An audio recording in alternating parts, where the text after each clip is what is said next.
social media is Facebook and on YouTube, both. And now that we have got a signal that we're live. Yes. Then let us begin tonight's testimony, as we always do, with Shalom Aleichem. Shalom. Shalom Aleichem. Peace be unto you and ye. Que la paix soit avec vous. Et la paix c'est con vosotros. To the same people for the same reason, again tonight, and as the same result. The same people, same reason, same result. Shalom Aleichem, peace be unto you. Que la paix soit avec vous. La paix c'est con vosotros. In other words, I'll open this precession of our testimony tonight with our 4 different languages that I'm using in order for me to address all of my people of Israel today that are associated with each of those 4 different languages today, and that consists of all 12 tribes of Hebrew Israelites that makes up the entire nation of Yodhed Wavhe, of which Shalom Aleichem, that is peace be unto ye in Hebrew, is of course the native language of all Hebrew Israelites, of which 10 of the 12 tribes of Israel are still speaking today over the Middle East. However, there are 2 of the 12 tribes which are the 4th and the 3rd tribes of Israel, which is the 4th and 3rd son of Jacob, that were taken captive by mankind of humanity. And that began as early as the 16th century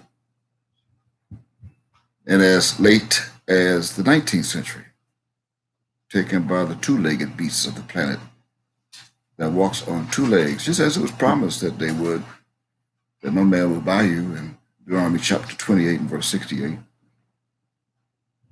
And they are, of course, the digitigrades of the kind of men that they are.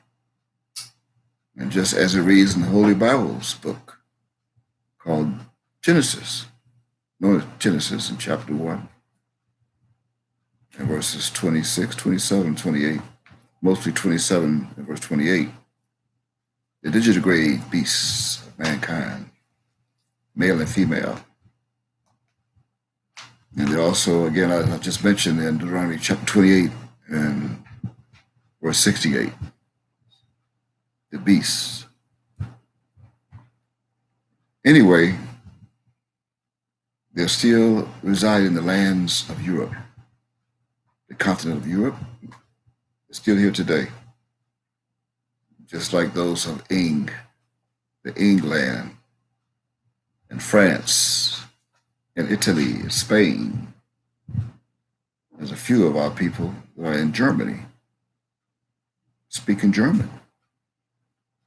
Dark-skinned Hebrew Israelites, Judah, in Germany, speaking German. With the digitigrades of Germany. Many germs, Germany, many germs, Gesundheit. Cause them to sneeze, Gesundheit. Yes. To my people that are dwelling in Germany, Gesundheit. Of course, Gesundheit is German. It means good wishes, well wishes, and health to those who are sick or not sick, those who sneeze and don't sneeze. Of my people, to hell with the Germans. It's intended for my people. Those that were taken captive by the digitigrade beasts of Great Britain, and was placed in bondage by those very same men and women of Ing, E-N-G. And of course, we went over that last week. The word Ing, or the noun Ing, E-N-G, means round eyes. They got that title as a result of their eyes being round, like the Garagold gecko, the Gargoli, even the Gargoli and the Garagold, the Garagold, the Gargoli, and the Gargoyle, the gecko. Dreadful. You've probably seen one commercial, Geico, one of their cousins. Yeah. Green and skin complexion, green. A serpent. It's a family of serpent that they are. I'm testifying to you and to you again tonight. Now the Allay, A-L-L-A-Y, the Allay beast of Ing. That also means to put fear, doubt, suspicion, anger, and madness in the victims, especially when a rattlesnake bites you. You know that a rattlesnake, a cobra, when they bite you, it's guaranteed to put fear in you that you're going to die, even doubt if you're going to die, and suspicion, who in the hell bit me, or what, right? Anger, I'm mad, a sucker bit me, madness, victims. And that, of course, destroys the rest and the calm and the quiet of your mind. As a men of Ing, that means that they're also quick and can catch their prey by a sudden attack. We're going to go over that some more again tonight. That they move and or proceed fast on their victims, especially to and from the ships from shore to land as they captured our people. Let's reference the dictionary.com online. Speaking of dictionaries, you're going to need one. We're here at the round table again in Miami, Florida. We've been joined by those who are obedient. We're being joined by those who are obedient as we had another angel to come down to the south from up north. And the only reward that you're going to get for being obedient, the only reward is called everlasting life. And I think that's a reward in itself, isn't it? Yes. Ooh, that just put chills over my soul. The door didn't even open. I know Ab is in here now. Yeah, he came through the wall. Yes. When I feel a chill like that, he's here. Yes, sir. He's here, the spirit. Yes. He said he'd come through the wall. Yes. Oh, he said that. I bear witness. He said it. I believe it. That settles it. Yes. Praise the Lord. Praise the Lord. And you can look the truth up for yourself about the digital grade beasts and the Geico, the gargoyle, geckos. And you can see for yourself. I gave you the source. You can look it up. There's many dictionaries. I use dictionary.com, computer software. It's there. See for yourself that I'm testifying to the men that had taken my people of Yehuda to a strange land over there from here, actually from there over here. I keep putting myself in the Middle East. My soul must have an agony of wanting to get back to the Middle East. Yes. Continue. We're going to get there. Anyway, it was prophesied that they would do so by your own God, Yehovah, in the book called Genesis, chapter 15, verse 13.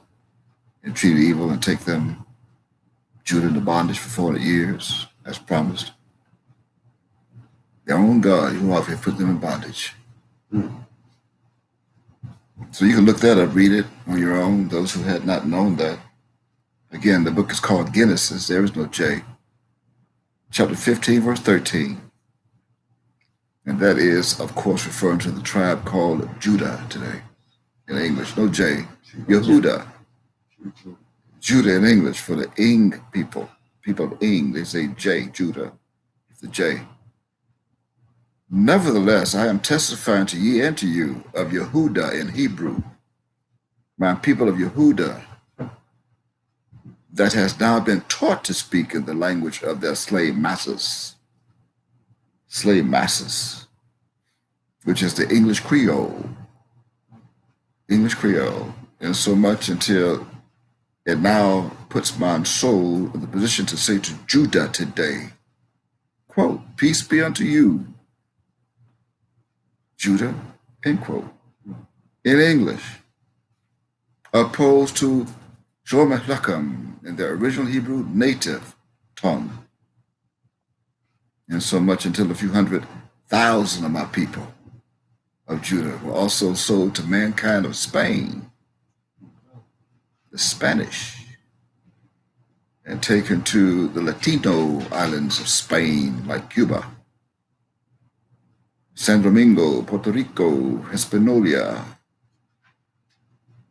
and of course the continent itself of Europe in Spain. And they have now been taught the Spanish idiom of Spanish Creole. And that also places my soul in the position to say to my Spanish-speaking tribal children of Yehudites, good Lord, Padre, la paz con vosotros, Yehuda, and Latino ghettos across the United States. Every major city where there's a Latino neighborhood, you'll see my black people, Yehuda, they're dark skinned. According to Jeremiah chapter 14, verse 2, black and to the ground, from the head to the foot. La paz con vosotros, Yehuda. ¿A dónde viva? Ven acá. Ven aquí. Miami, Florida. Ayúdame. ¿Comprende? Sí, yo vivo aquí. No para allá. Ven aquí.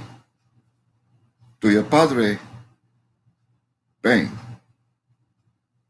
Ahora. Praise you, Lord. Praise you. I said, come down here, Judah. Your father's here. Yeah. Living here. Aquí. Come. Help me. And now, that's what I said. Espanol. As well as La Vie, or Levi to many. They now speak French Creole. Some know them as Levi, but they're La Vie. La Vie, I comprehend, also means to be live. In French Creole, to live, to be live, La Vie. Which is the third tribe of the 12 tribes of Israel that was taken captive and placed in bondage by the French, known as Haitians today. As I have now placed a plague in that country of Italy Yes. Yes. and France. Yes. Hey. I placed a plague there. It's the death angel there. Mm-hmm. I don't know why they call it the coronavirus. I don't know why they call it that. It's not a beer. It's serious. It's a plague. That was promised to come from the land. In the last days to judge them. They killed my people. Mm-hmm. Slaughtered them. They didn't kill them. They slaughtered my people. Even as they left, they slaughtered them. How? By leaving them on that island called Haiti today. Mm-hmm. Port-au-Prince, Haiti. Mm-hmm. Yes, many are now sojourning in that same country today. Some tried to make it over to the United States. Some did, some did not. Some were successful. Some drowned. Literally, they drowned in the salt water. Even as a few million that are dwelling all over the United States today with Judah, all the neighborhoods where our people are, you'll find little Haiti in major cities. As I also say to those of the tribe of La Vie that speaks French Creole, they think they speak Creole. It's not Creole. Creole is a dish you find in Louisiana, made out of shell and all kind of creeping and crawling things of the ocean. Mm-hmm. Shrimp, lobster, Shrimp. Yeah, shrimp, Shrimp. lobby, lobsters, crab. Crab is not just something you catch. Crawdads. Crab, crawdads, Oh, snails. God. Yeah, Creole. It's a dish. Yeah. So my people speak French Creole, not Creole. Quelle après soirez-vous? Well, Marcy, French Creole. Keeping in mind that all four of these languages are the same greeting of peace, no matter what language. It's 195 total. I don't have the kind of skill to sit here and greet all 195. I can do it, Yes, but that's not on my agenda. My Ab did not tell me to do that tonight. I'm under his command. I just told you, you came in here, you think I'm going to mess up? Yeah, no. No. I'll be his commandment. You're going to find out in a minute why. So, greetings of peace to all of my people, all 12 tribes of Israel. Meant for only my own people, the 12 tribes of Israel. And that especially includes the fourth tribe, the ruling tribe that I mentioned a few moments ago, that is known to thus the Lord as Yehuda. And at the same time, I once again say Shalom Aleichem to the 10 tribes of Israel in the Middle East. That does not include the false Jews, Israelis, Israelites, the Israeli, the Israelites, Israelite. See, it's Israeli, Israeli, Israelite, Israelites, a lie. They are liars, thieves, vagabonds. And they try and pretend like we don't exist. They even try and ignore me. Well, you can. You have the free will to ignore. When I put that fire in your butt, she's going to feel that too. You're not going to lie. You're not going to ignore that. I'm going to soon put that fire in your butt. I'm going to set Israel on fire. The Middle East. You think California has fires? Nothing they can do. They can't arrest me for arson. I like to see them try it. I'm going to set Israel on fire and sit right here in this house and watch it burn out. Let's see if they can arrest me for arson, as if I'm conspiring on social media's Facebook and YouTube. Oh, we got him now. We got him on tape. He the one started the fire. Well, yeah, look up. And when you see a thing whirling around above your head and shining, made out of chemical elements, many, I'm going to mention a few tonight. Then they're going to be under my command to discharge a few laser beams on some trees, some buildings, set them on fire. You know of that already. It's nothing strange. It happened to Sodom and Gomorrah. Nothing new. The same thing that happened to Sodom and Gomorrah is going to happen to Israel. I'm not making this up. I can show it to you in prophecy. That's why I'm giving you a heads up now. I'm prophesying. And I have a bad habit of opening my mouth because every word that comes out comes to pass. Is that true? Yes, sir. Oh, someone says a good habit. Yes, sir. Well, let's keep the good habit going. Praise the Lord. Praise the Lord. So Shalom Aleichem to the 10 tribes of Israel, the real Israel tribes. As I also do, and I let my greeting also, I'm going to greet the other 195 nations of the United Nations, as I always do. I'm not going to make them feel left out.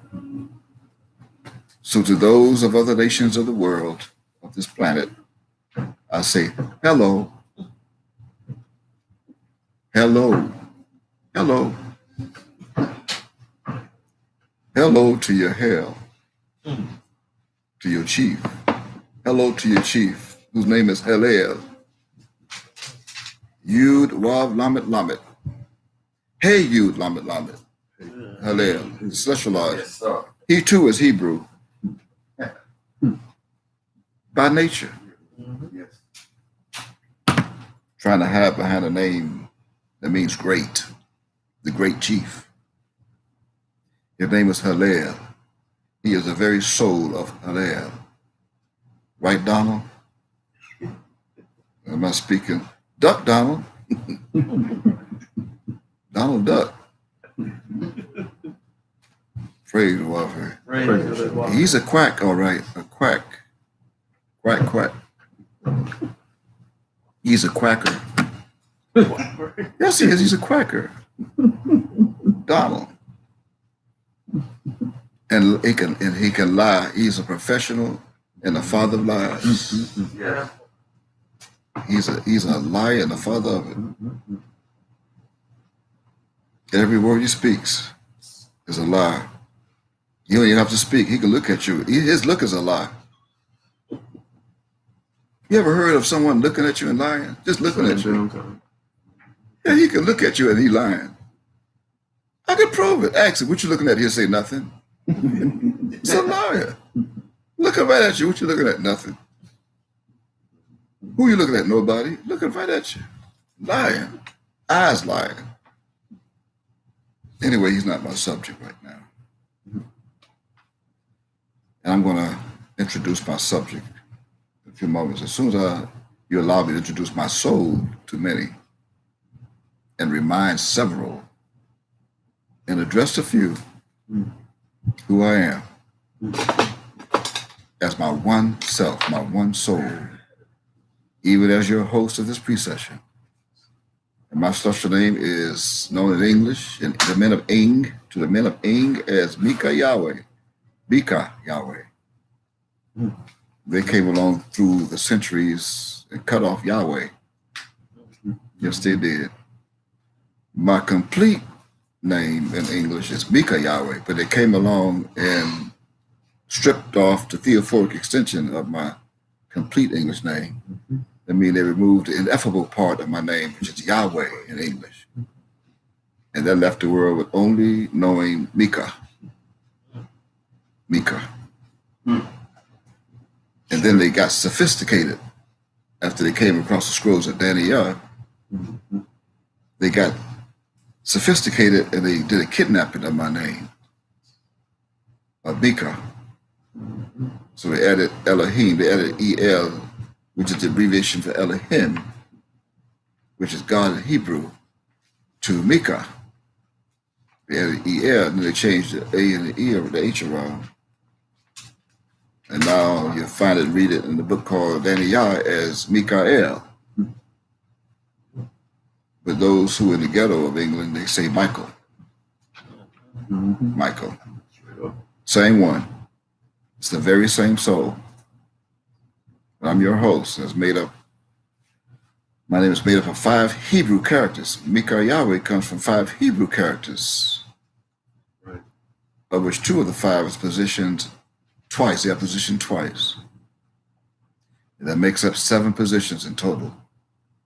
And they are the 7 angels. Those 7 positions are the same as those 7 angels of Revelation that's come to take away a particular she that hath born 7 languages and has now given up the ghost, as we revealed a few sessions ago.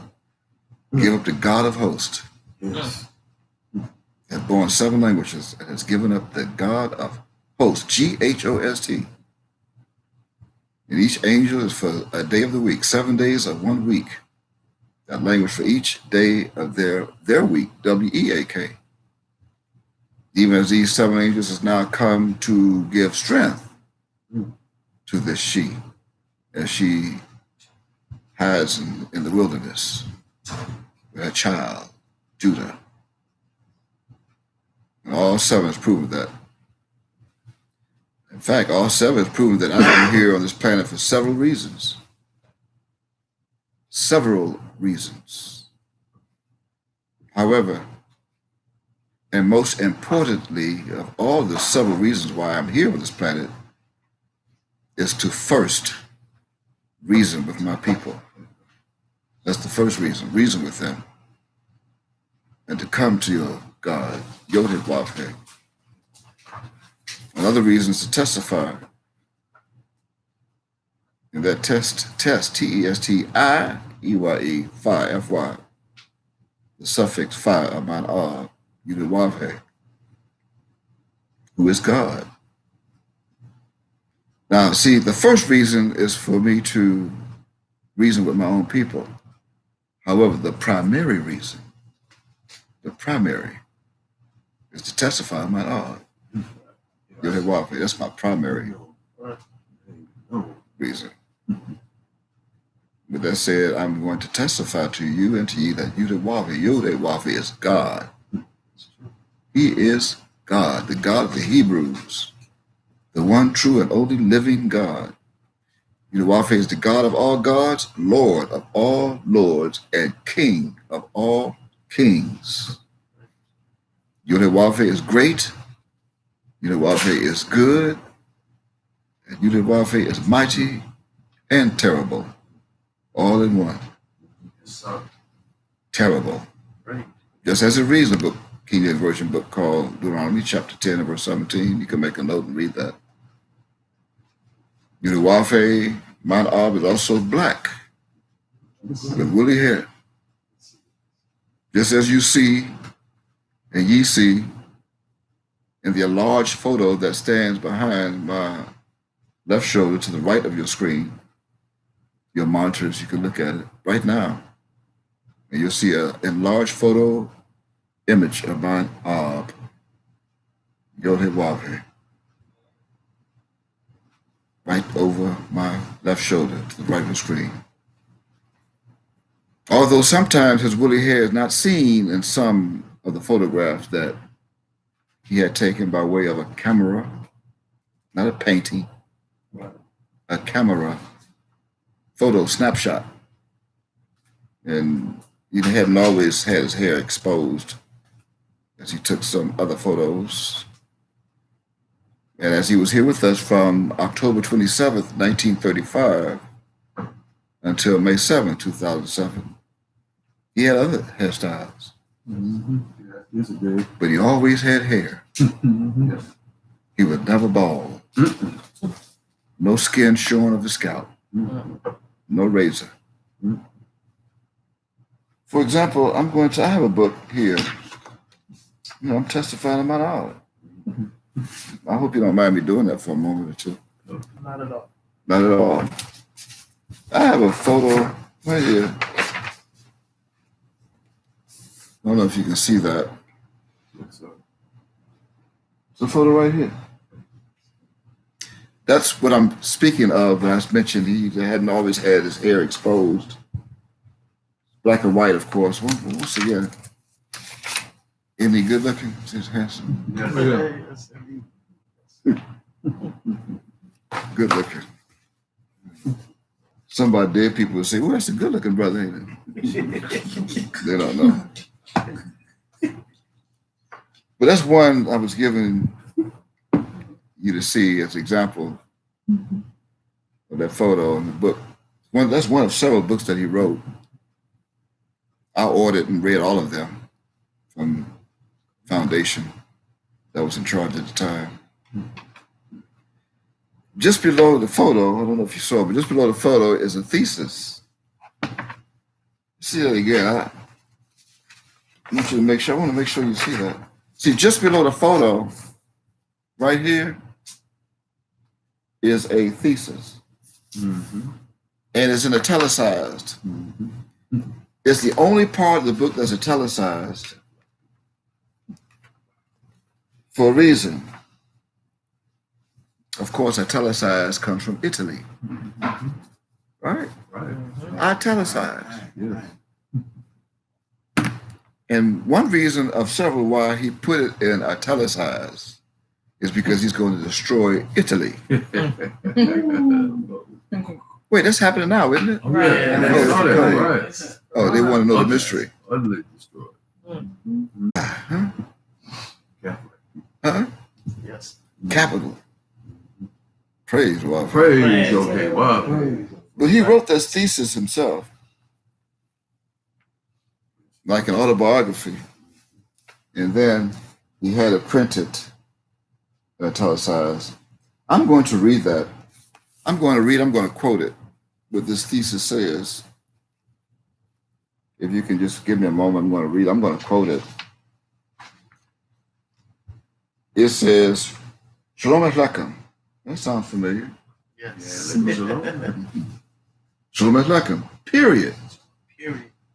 That means it's set aside by itself. Or did you know the mystery to that? Yes. Tell us. Shalom Aleichem, peace be unto you, period, means he set that aside for you to experience later.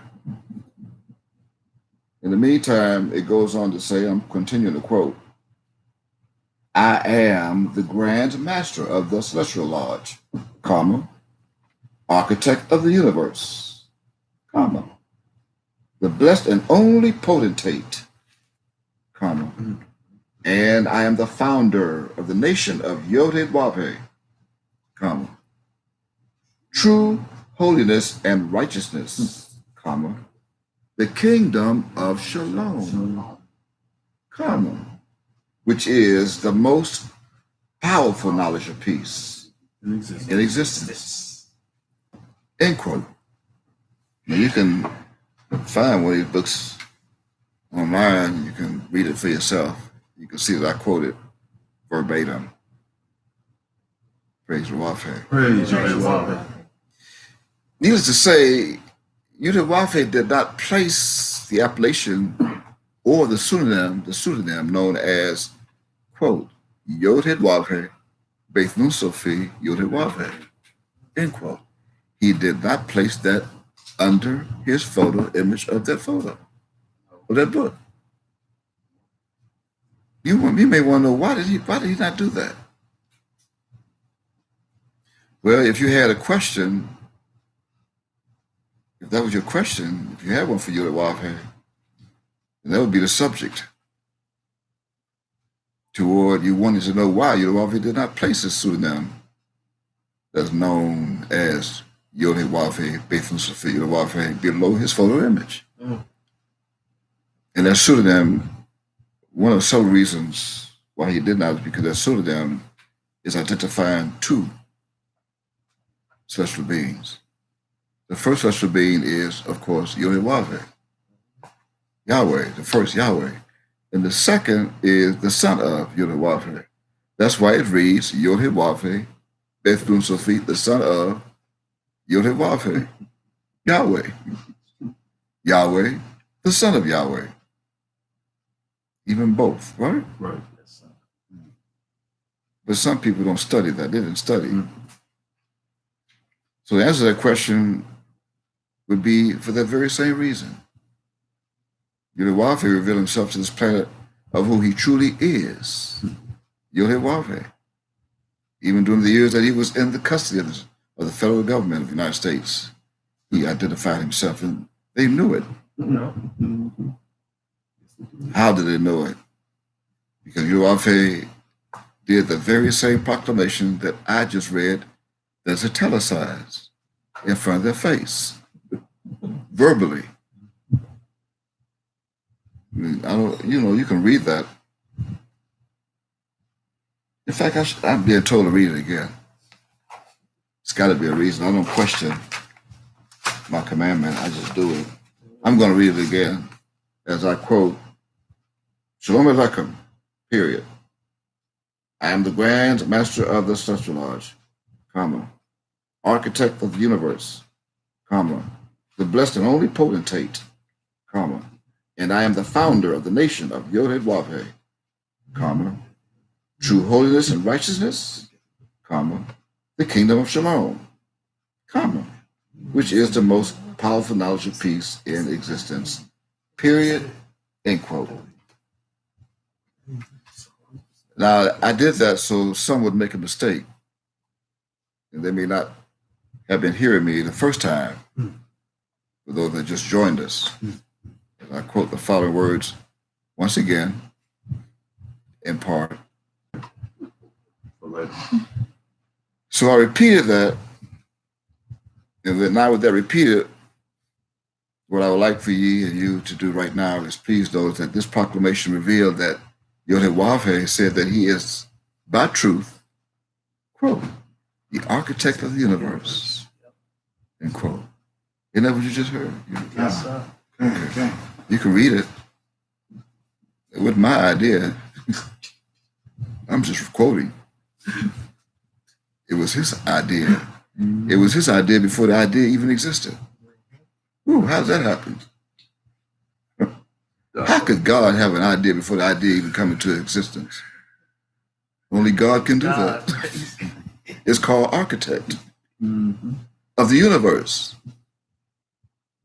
Now, someone go to page 98 of your Webster's Unabridged Dictionary. I have one here. You may have to grab that big one. Or go to, you have one there? Yeah, grab that big dictionary. We have, I'm not going to call his name, we have a Hebrew celestial being who was hiding in the United States as a stranger, Incognito. incognito. He did a great job too, because he even had the white folks believing that he was friendly. He was friendly, just as he was trained up in heaven. You're a soldier, you got to go and you got to be a double spy. You got to be a double spy. You got to be a 007. Be 007. 007.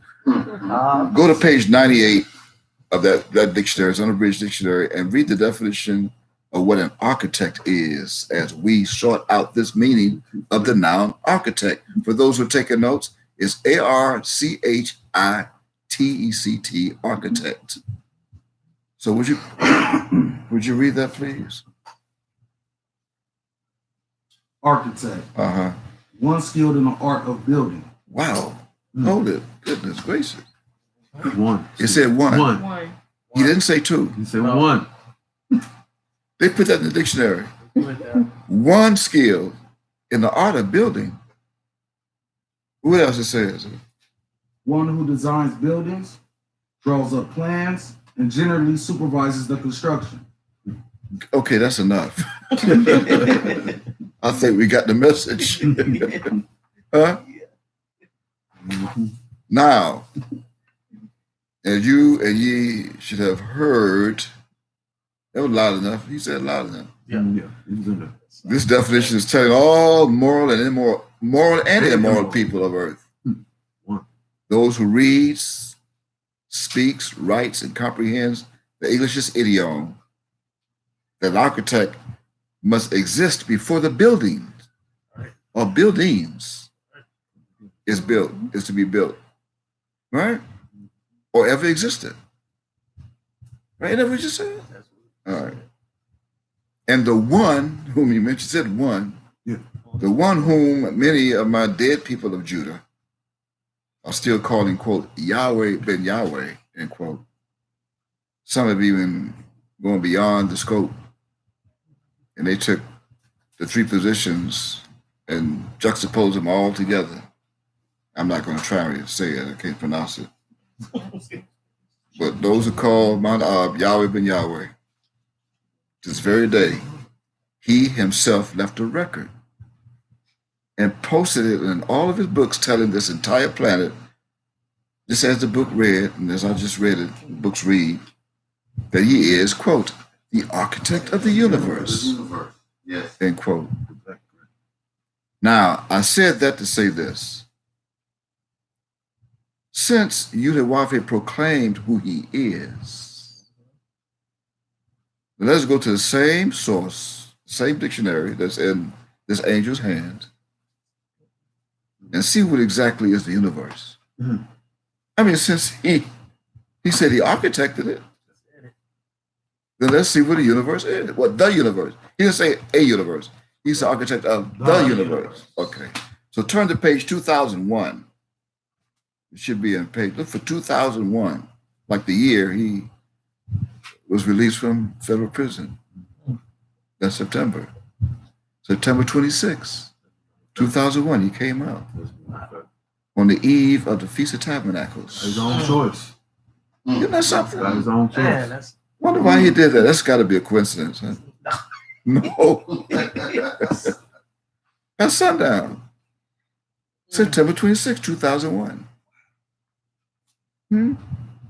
By his choice. Yeah, by choice. Wow. That's Is that the same as saying, like, what's the number value of Yod? 10. Right. Right? Mhm.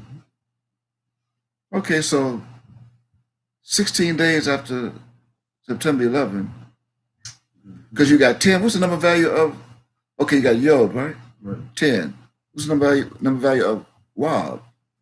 6. 6. So you put Yod and Wab together, you got 16. Okay, because something drastically destructive happened on September 11, Oh.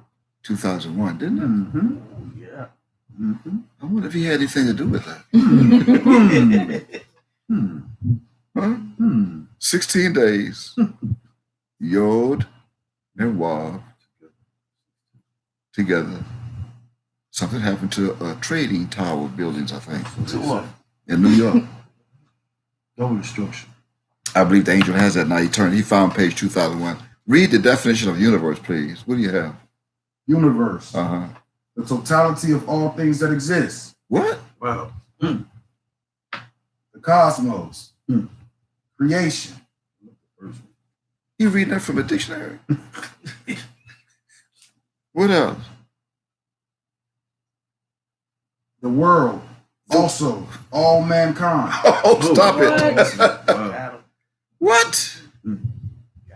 He architected all of that All of that. before it came into existence, By definition. by definition. Even by definition.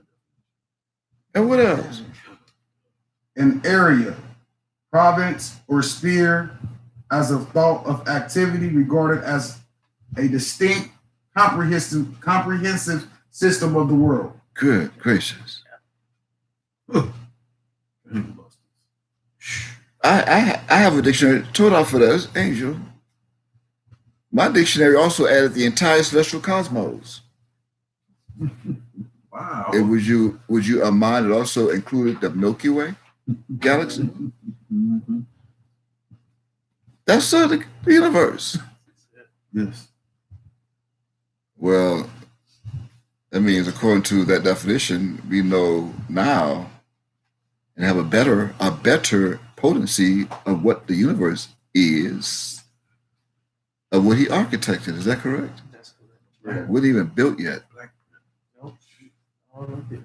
And since Yod-Heh Wav-Heh, Yahweh, made a proclamation that began in 1993. By the way, that book is copyrighted in 1993. Mm. When he started writing all of his books while in federal custody. Mm. In his first set of books, then he is truly God, the mighty God, the architect of the universe. And since common sense alone tells us that only the Almighty God can be the one who existed before the universe was ever built. This also means that the Sun, S-U-N, that is symbolic, of course, for the Sun, S-O-N, was not in existence yet. He did all of that in the dark. Can you imagine? God. He did all of that before the sun even came into existence. That gives light. He did all that in the dark. Could you imagine a blind man even trying to find the switch to the kitchen to turn the light on? He grab a sandwich in the dark. That's just to turn on the switch. And the switch is not necessarily in Braille. Mm. Wow. Right? In other words, the one who many of my people, my dead-minded people of Judah, are still calling, quote, Yahweh ben Yahweh, end quote, God, the Son of God. I don't know how he can be both. God, the Son of God. Make up your mind. Which one do you want him to be? He is truly the Almighty God, Yod-Heh Wav-Heh, Yahweh, who came to us as the Son, Beth Nusophe Yod-Heh Wav-Heh, for a reason. However, he later formed his Son and then raised his Son that he created before the beginning and then in the beginning.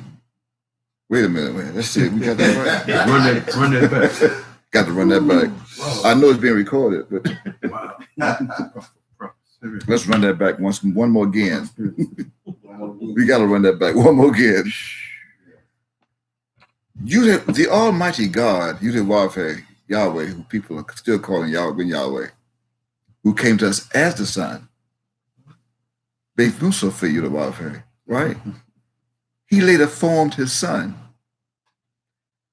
that he created before the beginning and then in the beginning by the word of his mouth, or ever the earth was, who was also known to be the word that was made flesh.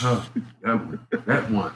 That's how that happened. The word was made flesh, according to John chapter 1, verses 1 and 14. How is that for wisdom? No wonder he say he is the blessed and only potentate, because only the blessed and only potentate can do that. How is that? Because he is Yahweh, and he, Yahweh, is the one who sat down in complete darkness in his black hole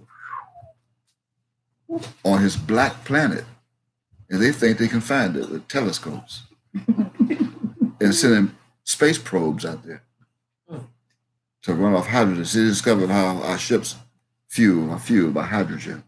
And they want to pretend in front of the world that they sent a probe to Mars and landed, and everyone stood up and applauded.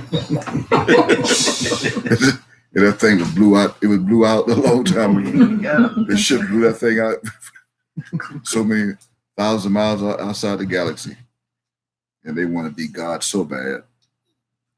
If you want to be God, then go buy some costumes. Wait for October 31st and put on one. Go put on a Donald Trump costume. The Donald Trump mask. That's your God. Now, even as darkness itself, you got to hear this now, because this is a SMH. Shaking my head. Even as darkness itself had already met him sitting down next to himself, as Yahweh was already in existence. Did you hear what I just said? Darkness came and met Yahweh sitting down waiting on darkness. That's God. That's why he's God of darkness. If darkness was in existence before him, then darkness would be God. That's right. Yes. Right? We would be praying to darkness in the dark. But darkness came and met him, sitting down, and Ab asked darkness, what took you so long? I'm waiting on you. Don't ever have our God waiting on you. And then he asks you, how come you're late? And then you try to justify yourself and say, because I wasn't on time. Right, here we go. And then he say, well, why weren't you on time? And you try and get wise by saying, because I was late. Get zapped. And then he say, what? Are you challenging me? And I'm the one who's God over darkness, and I had darkness. I'm waiting on darkness and told darkness what to do. That means darkness have more power than light. Yes, because light didn't even exist yet. And darkness came before light. That's why the evening and the morning were the first day. Evening come first. The dark. Yes. Beginning. You think you can tell time. You wait till I get through with you tonight. You can adjust your watches if you want with your clocks. All you want. All you want. Good gracious. I've asked darkness, what took you so long? Sitting like he got to watch. No, he ain't got to watch. Wow. Yahweh was already in existence. Oh, by the way, that's Micah chapter 5, verse 2. I'm not making it up. You can write that down. Micah chapter 5, verse 2. Yahweh was already in existence and had his son with him. See, his son was still with him, even in his mind. Sitting in darkness. There's so much until darkness itself bowed to Yahweh when it came. Yes. Darkness met Yahweh sitting down. The same one, the same photo that you see in back of me. Over my left shoulder to the right of the screen, the same one you see there. Darkness came, saw him sitting down and bowed. See, Sure, my Lord. Exactly, like we do. Just Yes. like we do. CD. I would have loved to be there when Ob asked doctors what took you so long. Wow. I would have. I'd like to be a fly on the doctors to hear that conversation. Wait a minute, I was a flighting doctor to see that I conversation. tell you, you were right there. Wow. Wafe then took an ink pen. When darkness came, Ob took an ink pen and drafted the entire universe on a black print, not a blueprint, before it was built. Wafe did that in order to advise himself what to build. Wow. Because he advised himself what to build. Yes, he did. Yeah. He told himself what to build. Not like he's talking to himself. He just advised himself with no one around. Right. No one equal to him. Mm-hmm. Still is to this very day. No one equal to him. So he advised himself what to build. This means that Yod-Heh-Wav-Heh, Yahweh, he drafted the whole body of the universe. And as he did that building, Yod-Wav-Heh advised himself of the phenomena that he observed and postulated before he built all of them. And even after he completed all of them, right? Mm-hmm. He then included building of all the cosmos. He built all of them. Those that are seen and unseen, those that are known and would never be known, some that will never be known. And when that part was completed, your God, mine Ab, then built the systematic planets and stars that he combined to become part of the whole that then held the sun, S-U-N. Or did you know that the cosmos and the stars and everything is holding up the sun? Or you think the sun could just hang there by itself? Do you see the sun here by himself? So what do you think it meant by you are the stars of heaven? Wow, constellation. Wow, constellation. The sun cannot hold himself up.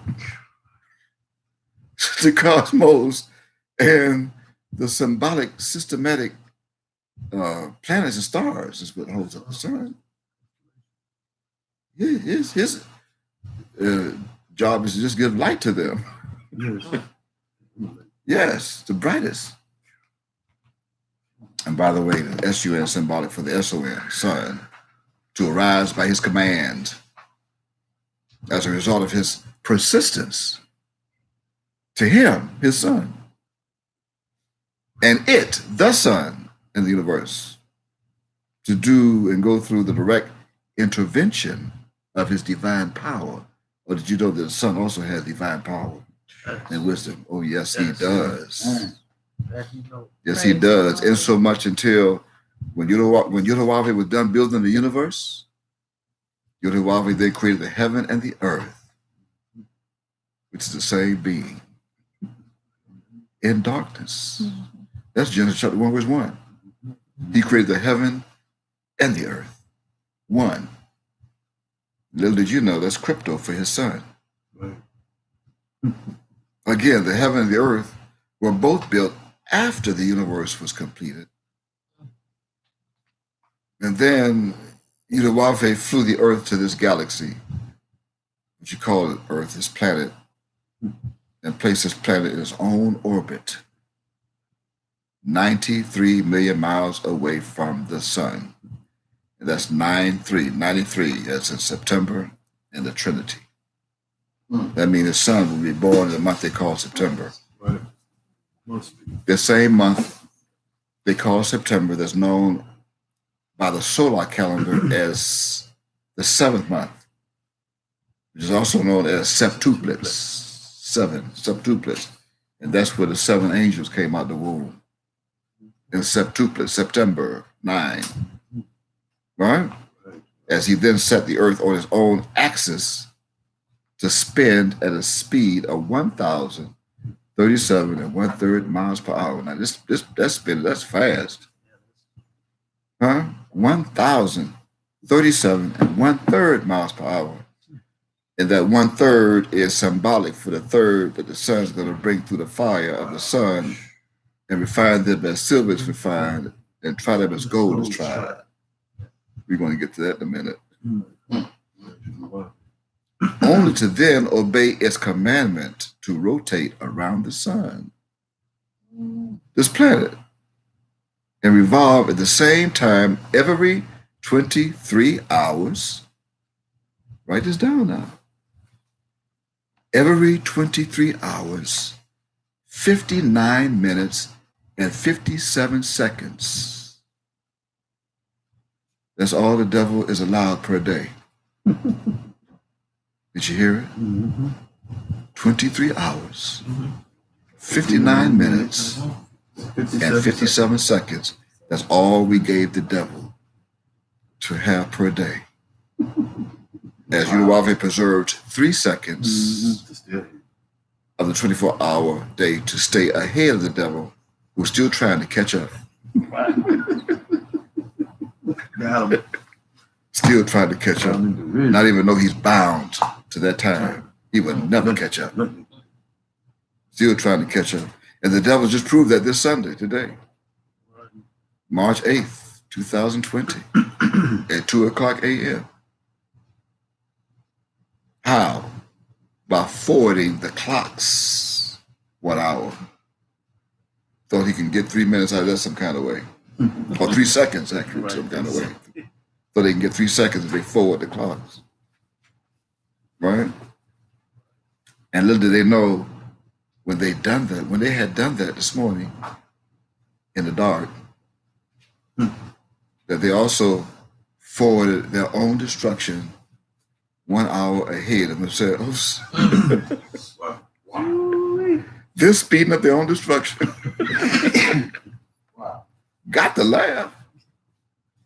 This also means that when the devil completes a 24-hour period of what they think is time, T-I-M-E, in one day, then Uwave, your God, had already been there and left 3 seconds ago by way of warp speed.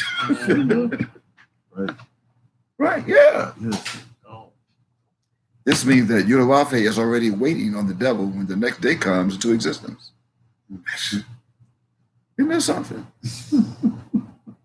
And because of this divine superpower of what the world only know as time, T-I-M-E, reference to King James Version Bible, book called Daniel chapter 7 verse 25. We're going to read that in a few moments. Then that caused the devil to create what they call, quote, daylight savings time, end quote. Even when it is still cold in Alaska, of which certain parts of Alaska never see the sun until the second set of 6 months after the second vernal equinox. In the meantime, as Uwave drafted the universe as the architect of it, he'd also drafted up human life and created and made them two, T-O-O, and also two, T-O-O, male and female, in order to become the world of human experience that they just read of a moment ago in the definition of universe. That's recorded in Genesis chapter 1 and verse 26 through 28. Verses 26 through 28. This also means that Yod-Heh-Wav-Heh, Yahweh, built the entire celestial cosmos. And that is after he drafted the phenomena of papyrus that he too created, that came from a plant, who then turned that plant into a writing cloth in order to keep record of his works and his indicts to his servants, the authors, not prophets. No prophet. No prophets. No dang prophet. In other words, the very same photo image of what appears to look like an ordinary man that you see behind me over my left shoulder to the right of the screen, and I just showed you that book. He did all of that. He is not an ordinary man. Then finally, The man whose photo image that you see attached to that book and behind me is the very same one who drafted up and then built the Milky Way galaxy, as well as the entire aggregate of stars that are comparable in the eyes of all scientists of the world as they continue to study the Milky Way galaxy. They'll be able to complete it, of what is seen and unseen. Keep in mind that the son of Yudawave can not do that. Did you hear it? The son of Yudawave cannot do that. So why do they think he's the son of Yudawave? He just told him in the book who he is. Neither will the son of Yudawave ever take credit for being the architect of the universe. Never has. So why do you think he's the son of Yudawave? He never will take credit for what his arm does. Never. So wake up, Judah. Wake the hell up. What's wrong with him? And stop sleeping the dust of the earth. That Yudawave also drafted before it was created. Reference Daniel chapter 12, verse 2. And by the way,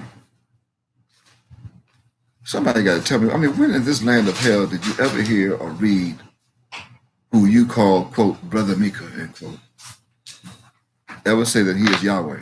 When did he do that? Say that? Never. Not one time. Or did you hear him say he's the mighty God? No. Never. Huh? Not one time. Not one time. Now, if those who are online who joined us tonight, if you ever heard him say that, then write me. Write me. I'm going to give you a post office box doing that, at the end. Yeah. Share that with And us. attach to me the recording that you heard or the date that you heard Mika Yahweh say he's the mighty God or Yahweh. And show it to me. In the meantime, let me now introduce my true soul to all of you. I never did give the names. I just said Mika Yahweh. Yes. As I continue to deploy upon this planet my 7 angels that were created by 5 Hebrew characters, 2 of the 5 positioned twice. And they are from right to left. See, they are from right to left. Mem, Yod, Kaf, Yod, He, Wav, He. 2 sets of twins. Yod and He, identical. And regardless of their deadly and destroying attributes, all 7 would like to welcome you, all of you, to our final Sunday's edition. Wow. Our last Sunday's edition of Precession. We're gonna play it safe and say last Sunday's edition. Because final is that's a frightening word. Them so fit. Hmm? Them so fit. And this welcome is also being extended by the 2 witnesses of the same soul. Hmm. There's read Revelation chapter 11 and verse 3, Yes. verses 3 through 12. So thereby, as we prepare to move on toward, that's just the benediction.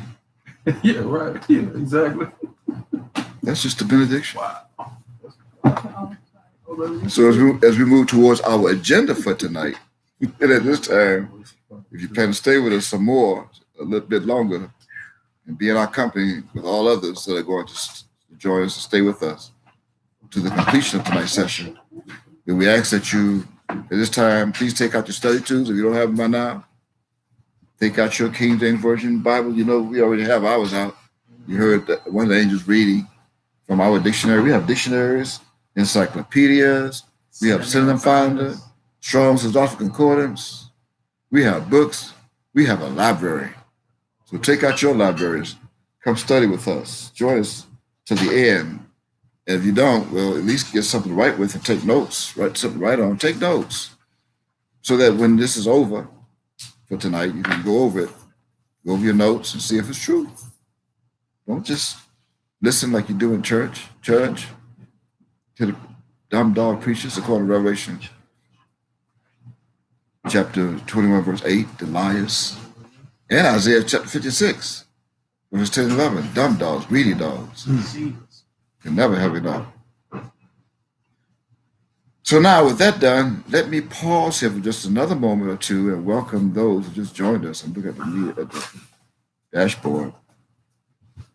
Just joined us for our last Sunday's edition of pre-session for this year. And just for the record, for those who are taking notes, for the record, this is pre-session is numbered as 129. 129. And that is, of course, a continuation from our last scheduled session that was held this past Wednesday night. That was numbered as 128. 128. And as a reminder, this past Wednesday was constituted at sundown as the 25th day of the 12th month. Is that correct? Yes, sir. The 25th day of the 12th month, our 12th and final month of our year, solar year. So that now makes this Sunday sundown the beginning of the 29th day. Uh-oh. There we go. The 29th Right there. day of this final 12th month, Man. which is of Yod-Heh-Wav-Heh's calendar, in our year that's known as 6022. So that means that at 2 more sundowns, let's do the math. Oh, At 2 more sundowns, we will be faced with the first day of the first month of our 6023 solar year, and that is of Yod-Heh-Wav-Heh's calendar. And for the record, according to their Gregorian calendar, tonight is constituted by their calendar as Sunday, March 8th, 2020. And of course, after midnight tonight, will be constituted by them as March 9th, 2020, right? 2020. Now, by counting from tonight to 2 more sundowns of their calendar, and because this year is what they call a, quote, leap year, end quote, that they added an extra day last month, February, opposed to the 3 consecutive years of 28 days in February. That took February from 28 days to 29 days. Now, this means that after midnight tonight, again, will be the March 9th, right? March 9th. Okay. And by counting 2 more midnights from midnight tonight, that will put us right in the middle of another day, these 59 states and the rest of the world to be faced with what has been calculated on their calendar at midnight as Wednesday, March 11th, 2020. Right? that's right. Moreover, and however, at that same time, which you think is time at midnight, will also put the nation of Yod-Heh-Wav-Heh and all 12 tribes of children of Israel, children of Yisrael Yahweh, right in the middle of the first day of the first month of our solar calendar that we call the month of Ab. And that we will begin to observe a fresh year. And at the presidented sundown, that is set to be Tuesday, March 10th, until Wednesday, March 11th at sundown, will be our first Shabbat. Right? Got it? It'll also be the commencement of our Passover and Feast of Unleavened Bread. Yeah. Mm-hmm. And you got to realize why that's so important now to keep up with that right and correct time that we went over. Some may be asking, why is that so important? We gave that answer this past Wednesday night to that question. So you can keep the law. The most important feast of all 3 feasts, appointed feasts that you have to observe each year, which is called what? Feast of The Tabernacles. Feast of Tabernacles. So for the record, and I'm being told that you got to read that. Leviticus chapter 23. Read that, please. Leviticus chapter 23. Someone read that verses 34, 35, and 36. 34, 35, and 36. Leviticus chapter 23. Read that, please. And I quote, Mm-hmm. "Speak unto the children of Israel, Yahweh, saying, Mm-hmm. the 15th day of this 7th month shall be the Feast of Tabernacles for 7 days unto the Lord, Yod-Heh-Wav-Heh. Mm-hmm. On the first day shall be an holy convocation. Right. Ye shall do no servile work therein. Mm-hmm. 7 days ye shall offer an offering made by fire unto the Lord Yod-Heh-Wav-Heh. On the 8th day shall be an holy convocation unto you, and ye shall offer an offering made by fire unto Yod-Heh-Wav-Heh. Mm-hmm. It is a solemn assembly, and ye shall do no servile work therein." Right. You need to know what that offer made by fire is. See, those who don't come and study and learn with us, or even study on their own, they'll go down and burn up houses and buildings. They'll start a riot. And then blame it on Yahweh like they did back in the 80s. Yahweh told us. See, Yahweh told us to burn and make an offering made by fire. So we thought we just take it upon ourselves to burn out Walmart. We just thought we burned out a Walmart, a couple of gas stations, 7-Elevens, 11 to 7. And then they go out in the street and say, "Praise Yahweh, we made our offering of fire." Wow. So we'll come back bragging. Come back bragging. Yeah. Then when they be interviewed by the detectives, the arson detectives, say, "Who made you do that?" Yahweh. So Let me show it to you. Get your Bible, Leviticus chapter 23. that's how ignorant they were. That's how ignorant. Ignorant. Verse 34, 35, and 36. So ignorant. Judah. That's Judah. Yeah. Yeah. Judah might even burn out his own house Fickle. for insurance. Mm-hmm. Get another house, some cash. Yeah. And don't even let the people in the house know. His own family. Mm-hmm. Little babies. Everybody. Babies. Anyway. Dark-minded. Dark-minded. Anyway, with that read, nevertheless, Gotta get over the hump. let's continue on tonight now by way of our knowledge and wisdom on how we must arrive to the celestial calculation of solar time,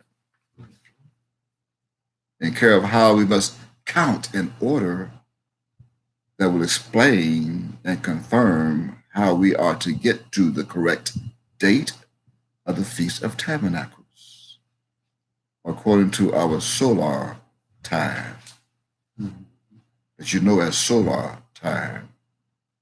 And the only way that you can know how to count the correct time that you know as time is to become erudite. Right? Yes. We went over that Wednesday night. Yeah. Why? Because the beasts of the field Mm-hmm. throughout history had thought to change times and laws. Now, let us prove this truth. I'm going to ask Danny Young to read that for us again tonight, as others follow us to the book called Daniel. Read chapter 7 and verse 25, please. Nice and loud. Yes, sir. You're on international television. It is. At least your voice is. You're right. Mhm. Yes. And he shall speak great words Mhm. against the Most High, and shall wear out the saints of the Most High, Mhm. and think to change times and laws, and they shall be given into his hand until a time and times and the dividing of time. Praise the Lord for your Torah. Right.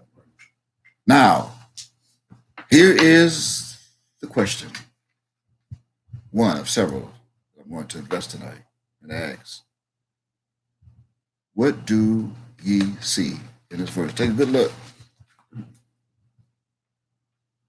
What do ye see? I know, because I know you can't see anything. you who have joined us. I'm not belittling no one. Besides, I don't pull punches anyway. You just study my soul. I'm not here for that. I'm not here to put money in your hat or in your bucket as you ring a bell in front of Walmart in December. I'm not here for that. What do you see? What do you see? See, because both ye and you have been reading this verse for at least 41 years, some of them, since Ab came. And that's the same time as since 1979.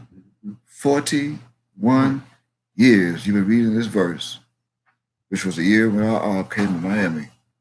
First came to the city called Miami, of Florida, and showed this verse to you at the time. Yes. So, what do ye see?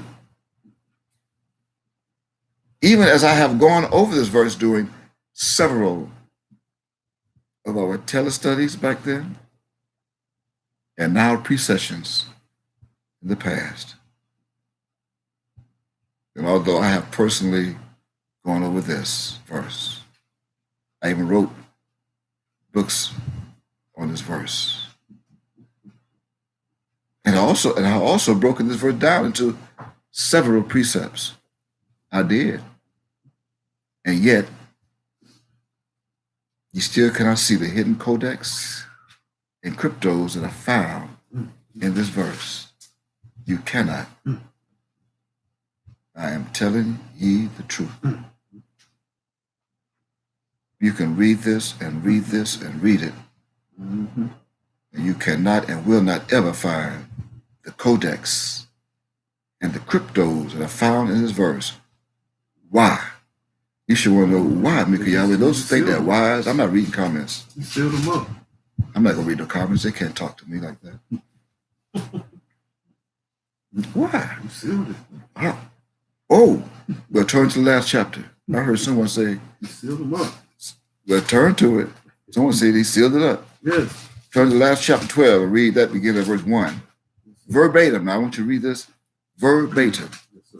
word for word. And at that time shall Michael stand up, the great prince, which standeth for the children of thy people. And there shall be a time of trouble, such as never was since there was a nation, even to the same time. And at that time thy people shall be delivered, everyone that shall be found written in the book. Verse 2. And many of them that sleep in the dust of the earth shall awake, some to everlasting life, and some to shame and for an everlasting contempt. Verse 3. And they that be wise shall shine as the brightness of the firmament, and they that turn many to righteousness as the stars forever and ever. Hold it there for a second now. Because those that be wise, that shall shine as the brightness of the firmament, is connected to time. And inside time, I hid some chemical elements that's going to make them shine. Right. And in fact, they're going to even shine like silver shines, like a spaceship. Oh, You want to know how they're going to shine like spaceships? Chemical elements that I hid in their souls that belong to mine, to me. Your souls are mine. Ab gave them to me. You better read Ezekiel chapter 18 and again. get that mystery again. One more again.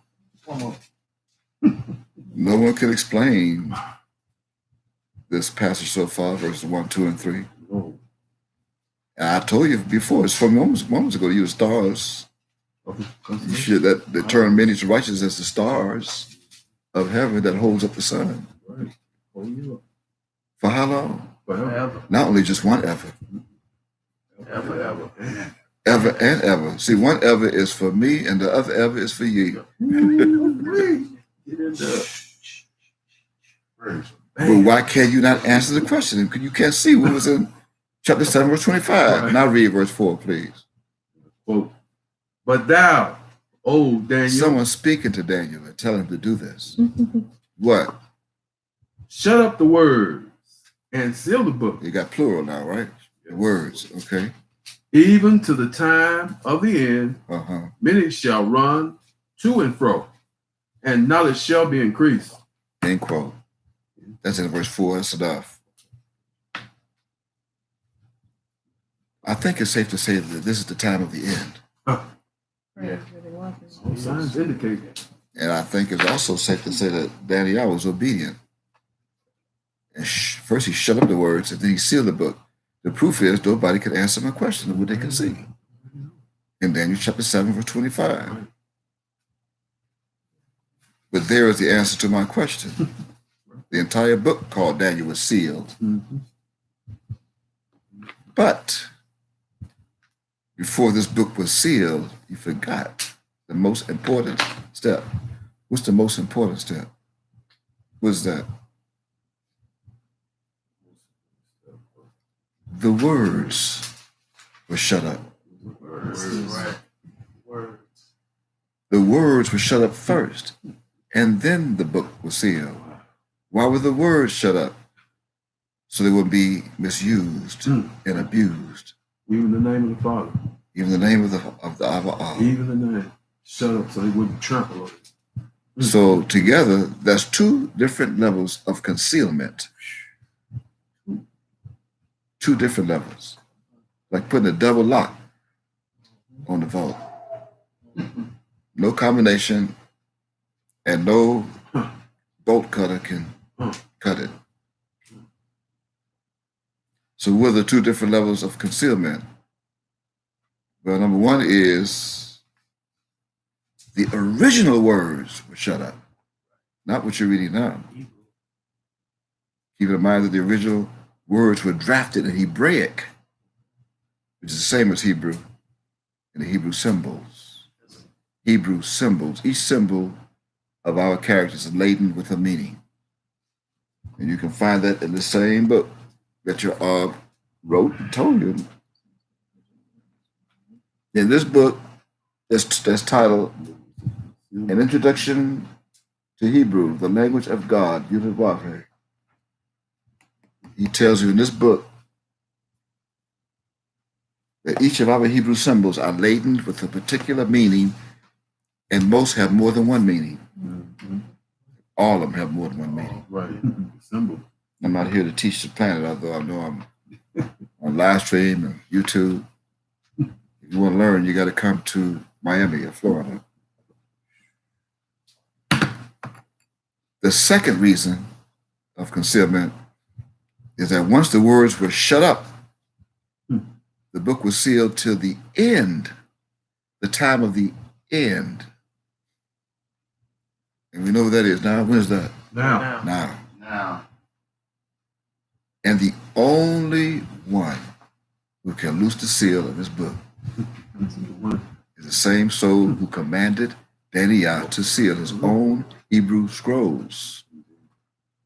All 12 of them. One for each month of the year. Why? Because time is involved. And Daniel was told to he was indicted to write exactly 12 scrolls. For that reason, among others.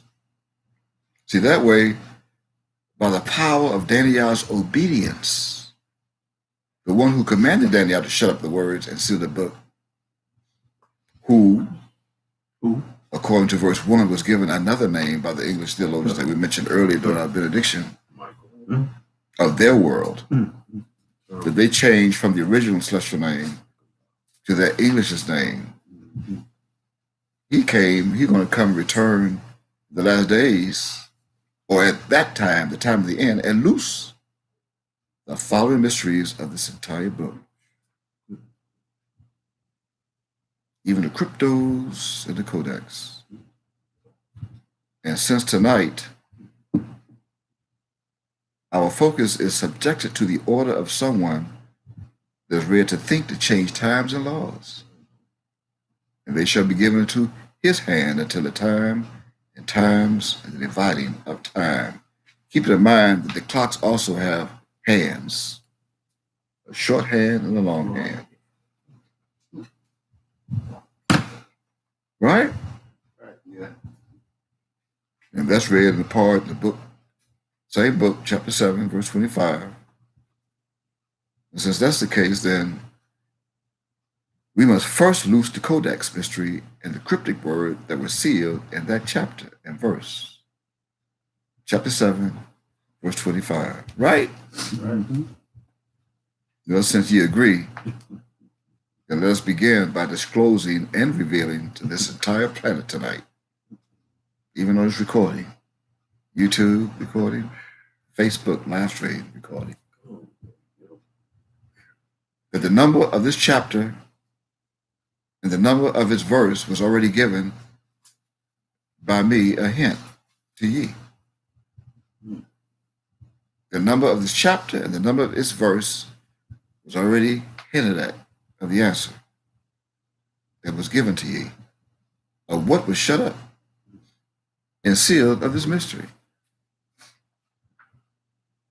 In other words, that were not shut up, if the English is any own. This number 7, which is also known as the perfect number, right? It also hid each day that makes up 1 week, as well as the same 7 that's known as the numeric of the group that it beholds. This 7 is known in chemistry of a certain symbol, chemical element that belongs to a group that's called 7, the 7th group that it beholds. And that's connected to the numeric of this verse that was segmented to become the same atomic number of that chemical element of the Zion series. Wow. Seven. Z-A-Y-I-N. Seven. The way I'm talking now, no one can keep it with. The scientists of the world, Right. What astrologers, What you- astronomers, they have no idea what I'm saying. Remember, I was in the dark with Mount Olive. I was sitting in dark. Gotta read Micah chapter 7. As I sat in darkness, Mount Olive came and became a light to me. Yes. And I'm giving you some of that light. That number 7 group became the Zion series, which is the atomic number known as 25. Mm. The atomic number 25 is the number for the chemical element known as manganese. Oh, Manganese. wow. It's known as manganese. Here's how you spell it from left to right. M like mem. Mm-hmm. A-N like November or Nun. G like Gimel. A-N like Nun again. E-S-E. Manganese. Mm. The chemical element for manganese is known as 25, the atomic number. Atomic number for manganese is 25. What is manganese? It is a chemical element with the symbol known as M-N, like Mem, Nun. M-N, the uppercase M, lowercase n. This chemical element symbol, M-N, uppercase M and lowercase n, is also the original abbreviation for the time. It is the original abbreviation for the time known as a minute. M-I-N-U-T-E, minute, without the I. Why? Because there were no vowels in Hebrew. So the abbreviation for minute became M-N. Now, manganese that beholds the atomic number 25 is not found as a free element in nature. Wow. It is not. It's not free. It's not a free element. Why? Because it's often found in minerals in combination with iron. Huh. And by truth, which is all truth.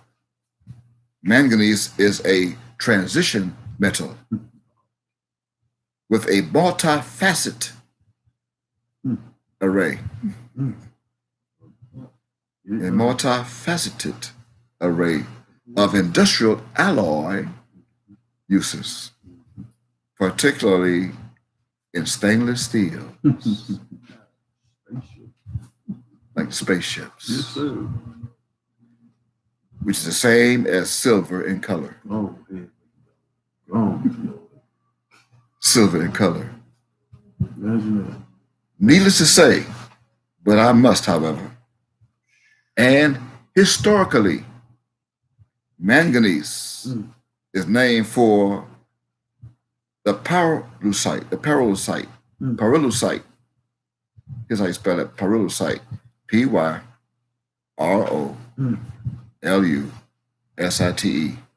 pyrolusite, and other black minerals that originated from the region of manganese, or magnesia. Magnesia, like Philip Magnesia, that was discovered by the Greeks in Greece recently. They're the ones who are responsible for giving this name, or the original name, to become magnesium, and the iron of magnite or magnetite, the magnite or magnetite for magnets. Now, my social soul, used this manganese to be shut up then, only to be open today for the use of its color. They thought it was being used for something else. Just told you it's not free. Not free all. In nature, it has no purpose. The only purpose I had it shut up for was to use its color. Only to be open today to become silver, which is silver. Why? Because what my soul will do and what it does, it will be during a time of trouble when I must gather at least 1/3 of my people. I loosed it. I had it sealed to be loosed today because it would be a time when at least 1/3 of my people would be in trouble. That I must gather at least 1/3 of all the people in the land to escape the death of my death angels. That's why I had it sealed. It only hid the silver color. I'll go back for a minute, Daniel. I'll read verse 1 again of chapter 12 of Daniel. For the color. See, my people cannot relate to what I just said, speaking in a different language scientifically, but they can comprehend the word silver and the color. And they also become like stainless steel. Because the ships are also going to be seen during that time of trouble. So when you see them in the stainless steel and silver, you won't run from them. You'll run to them. Right. For refuge, while everyone else on the planet is going to run from them. That's the 2/3 of all the land that should be cut off and die. That's the 1/3 I will bring through the fire of silver. Refine them as silver is refined, and try them as gold is tried. But that gold is not gold. That's your God who's old. You thought it was gold. It's like you thought it was a ghost. See, the Ancient of Days.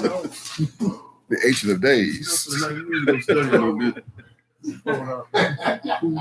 Read Daniel chapter 12, verse 1 again, please. It's verbatim. And at that time shall Michael stand up, the great prince, which standeth for the children of thy people. And there shall be a time of trouble, such as never was since there was a nation. Even to that time, same time. And at that time, thy people shall be delivered. Shall be delivered, not might. How else would I be able to do this if you didn't shut the words and seal the book and I loose it so they can be delivered? And how else would you be delivered if you run from the ships of silver? with the other thirds. And once that happened, then what? Everyone that wrote, Everyone that shall be found written in the book. this is the book that was sealed. I sealed them up too. And I also loosed them in another book called Revelation. Same supplement. Now I have to ask you, did you notice in this verse 1 of Daniel chapter 12, did you notice that it is the very same number of their word known as time, T-I-M-E, as there are in chapter 7 and verse 25? Count them. Which is how many? Count them. Count the number of times or the number of occurrences that you see the word time in Daniel chapter 12, verse 1, and then go back to chapter 7 and verse 25 and count them. See if you don't come up with 4.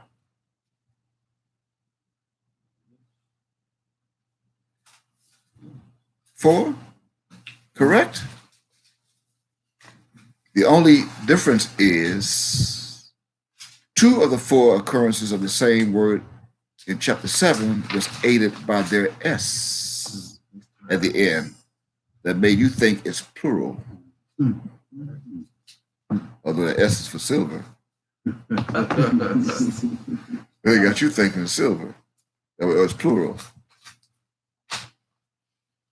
But because you have not studied to become erudite, the lack of your study prohibits your mind to realize that there is no such thing as their English word is known as time, T-I-M-E. Here we go. There we go. You just study it. And that especially goes for times to become multiplicity of a sequel. How could there be a multiplicity of a sequel in Daniel chapter 7, verse 25 when the word time does not exist? In English or any other language, don't exist.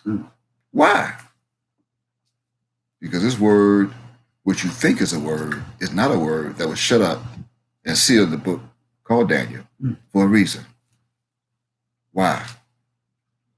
Well, where did these 2 vowels, I and E, come from? The T and the M. Think of that question for a while. I see you looking, but think about it for a while. Where did the I and the E come from to join the T and the M in the first place? Think about that as I continue to explain and loose the mystery of why I chose only the color silver of this chemical element that's known today as manganese. Now, for the record, go to Zechariah. We're going to ask Zephaniah to read that. Read Zechariah and go to chapter 13 and read verses 8 and 9, please. Zechariah chapter 13, read verses 8 and 9. We speak of the time of trouble, aren't we? Exactly. Ooh, coronavirus. Oh. Read it, please. 8 and 9. And it shall come to pass that in all the land, saith the Lord Yod-Heh-Wah-Weh, 2 parts therein shall be cut off and die, but the third shall be left therein. Do you realize that this is prophecy? And every prophecy in the history of this planet, everyone that was ever told or written has come to pass like clockwork and going to continue to come to pass. Those that have not been fulfilled yet. This is one of them. Read verse 9, please. And I will bring the third part through the fire, and will refine them as silver is refined, and will try them as gold is tried. They shall call on my name, and I will hear them. I will say, it is my people. And they shall say, the Lord Yod-Heh-Wah-Weh is my God. So praise the Lord. Praise the Lord. Notice that the silver is not tried. It's refined. And now I'm refining that silver right now over time. T-I-M-E. But notice what you thought was gold is not refined, it's tried. Because everybody tried Yod-Heh-Wah-Weh or tried God. The God of old. We're not going to mix the gold with the silver. That was a mystery. In other words, they were not originally shut up in the Hebraic words. This manganese is a silvery gray metal that resembles iron, as I mentioned a few moments ago. And this is the assembly of the silver, along with another that was shut up and hidden in the word time, T-I-M-E, that was sealed in verse 9 of Zechariah chapter 13. And because iron is hard, and manganese is very hard and very brittle, did you know that? It's also brittle as well. Then this creates two different types of mindsets that Judah has today, as well as the other 11 tribes of Israel with the same mindset. Some hard and some are brittle. Keep in mind that this hard is a good hard that will make it very difficult for the devils to make Judah turn their head or change their minds and take their minds off the God, Yahweh. Make it very difficult to take my people away or my sheep away from me. Got to be hard. That makes the hard minds very hard. Not necessarily the hard-headed. This is the time when you got to be hard-headed. Away from Satan, the devil. Right. Stay the course. Right? Like manganese metal that will then make it very difficult to fuse your wick and your candle, but easy to oxidize the brittle-minded people. Now, on the other hand, those minds that are two parts of all the land are the very brittle minds, are very easy to break in by the devil. Like the studs of Joel chapter 2 and verse 4. Remember the horses? Also known as the wild horses that can easily be broken in for the slave master to ride them straight to hell, destruction. Also keeping in mind that manganese metal and its common ions are also known to be paramagnetic.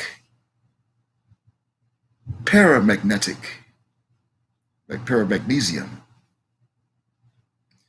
This means what? Paramagnetic. What's paramagnetic? Well, and why are you looking like that? I mean, you looked at me. Anyway, did not your Arb and his son both commanded all of you to study his word? Study. Yes. Study Hebrew and study your social name and study the chemical elements of your name, how they connected to him, your name connected to you, how they are associated with your name and your souls. So you study. I mean, this revelation shouldn't be so shocking to you tonight if you did that.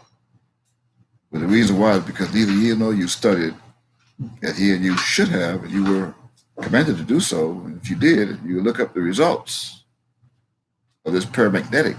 And when I mentioned it, you would know what it means. But you have no idea right now what I mean by this word. It's also cryptic. See, paramagnetic is a form of magnesium, or magnetism. Magnetism, whereby some materials are weakly attracted by an extremely applied magnetic field. Magnetic field. You got it? Yeah. And are formed internal, opposed to being formed external. I repeat, this paramagnetic is a form of magnetism whereby some materials are weakly attracted by an extremely applied magnetic field and are formal and formed internal, opposed to being formed external. And because of their internal formality, they become part of the induced magnetic fields that places them in the direction of the applied magnetic field. However, will allow them to only come to the magnet, but will not be stuck and stick to the magnet. They will not stick hard and stay, hold to the magnet that's attracting them. They'll only come and won't stay. Right. keep in mind that the Chrysler Uruafe is the magnet. Mhm.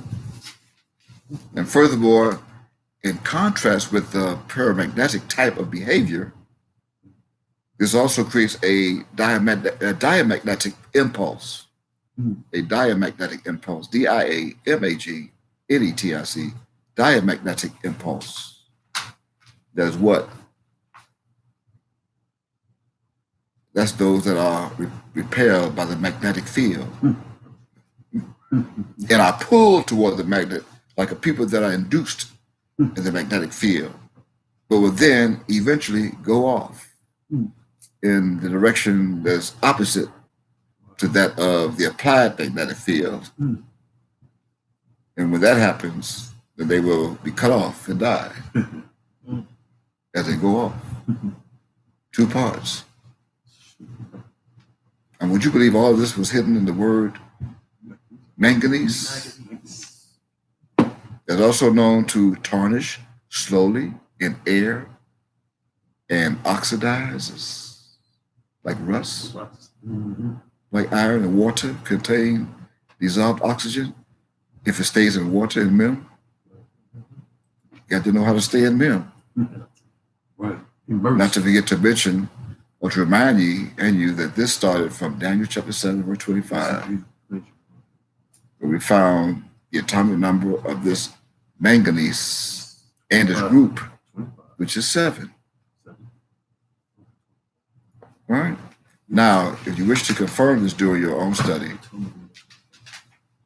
then you write the word down. I'll spell it once. Let me spell it again for you. Spell from left to right. Manganese is spelled M-A-N like man, G-A-N-E-S-E, manganese. And you can discover this truth for yourself. In the meantime, the devils and the beasts of the field have you and ye believing that this time is the 25th time in that many years that they moved the clocks, they changed time. In fact, the devil and the beasts of the field have you and ye believing that this time is the 25 times 4, 25 times and 4 in 1 quarter that gives you a 100 in total, in order for them to have created a times in plural. That's where they got that from in verse 25 of Daniel chapter 7. 25 times 4 in 1 quarter that gives you a 100 in total, in order for them to have created a times in plural, which is impossible. But why? The question should be, why is that impossible, Bika Yahweh? What is their reason for doing that? And then placing their results in the King James Version of the Bible for you to read today in their own idiom, not yours. If you did it, you would realize there's no time in Hebrew, not T-I-M-E. Why did they do that? Well, here's the answer to that question, which is a good reason. But the main reason why the beasts and devils of this world did that is to keep the elect of Mount Ab from entering into the gates of heaven. Remember, it should be given to his hands at times where the saints of the Most High. Now, we went over that too on this past Wednesday night. In fact, we emphasize that neither ye nor you can enter into the kingdom of heaven, the kingdom of Uruafi, unless ye and you are erudite. And then we define that word erudite. I'm going to ask Kabaya if she can find that definition. That was a good definition that she found. And we're going to do that because of mercy, those who may have missed it. And we did so. We spelled that word. I'm going to spell it for those who may have missed it, taking notes. Erudite, from left to right, E-R-U-D-I-T-E. Look that up again, please, Kabaya. She found a good source of erudite.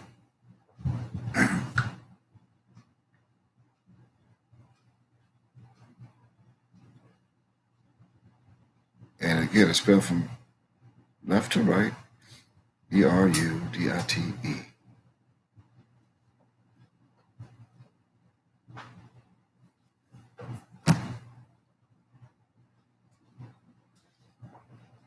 I know I may have caught you off guard, just to give you a heads up. You ready? You found it? Let's see if you got that. Say, I love the definition you found. Perfect. What is it? Quote, having or showing knowledge that is gained by studying. Wow, that's the one. What source is that? Dictionary online? Merriam-Webster. Merriam-Webster. That's a great definition. Perfect example. Erudite. You got to study to become erudite. I pray they heard that. You must study to become erudite. And this will also explain one among several reasons why you are not erudite and why you did not know any of the knowledge of the chemical element known as manganese and or the paramagnetic souls. The paramagnetic souls that were preserved in that word that bears the symbol MN, uppercase M, lowercase n, and large and lowercase letters, as in mem and nun. That also abbreviates the word minute or minute, that you think is related to time, T-I-M-E. And what I would like to do, and what I'd like for you to know is who told you that a minute deals with time or minute? Who told you that the uppercase M, as in mem, that sits on the left side of the lowercase n, as in noon, and noon that sits on the right side of mem, of which both is the abbreviation of the word minute, M-I-N-U-T-E. Who told you that's related to time? I mean, does not N, like noon, comes after M in the alphabet chart, on the alphabet chart? Right, okay. Now someone turn to the book called Micah. Please, Micah. The 33rd book. Isn't that something? Right in the middle. The 33rd book of the entire Bible, right in the middle of the Bible. Micah. Turn to that. Let me know when you have it. It is spelled with M. Right? Micah. In fact, how many books in total, check this out, are spelled with M in total in the Bible? I just gave you a hint. I said 33 right in the middle. Three. Micah, Malachi, Matthew. Right? Okay. Mark. Oh, Mark and Mark. Foundation. Right? Now, although see Micah and Matthew the same. Same writer. So 3. You got the book called Micah? Yes. Mark is indicted. Is an indicted? Yeah. Matthew, same thing. Okay. Now turn to the next book, the very next book after Micah. And what do you have? Nahum. And what letter does that book begin with? In noon. Son of. This means that both of these books is related to the same soul. Right. It's a revelation tonight. Can't get away from it. Noon, the fish is the sun. Noon is the sun. M-N. Both books are related to the same soul, as in Micah also be the son of Nun. Do you read that in Exodus? It said Joshua the son of Nun. Well, Micah the son of Nun. Why did you not know that? Well, because most, if not all of you, not ye, do not know what time it is right now. That's why you didn't know. You don't know what time it is right now. I mean, at this very minute, minute. Right?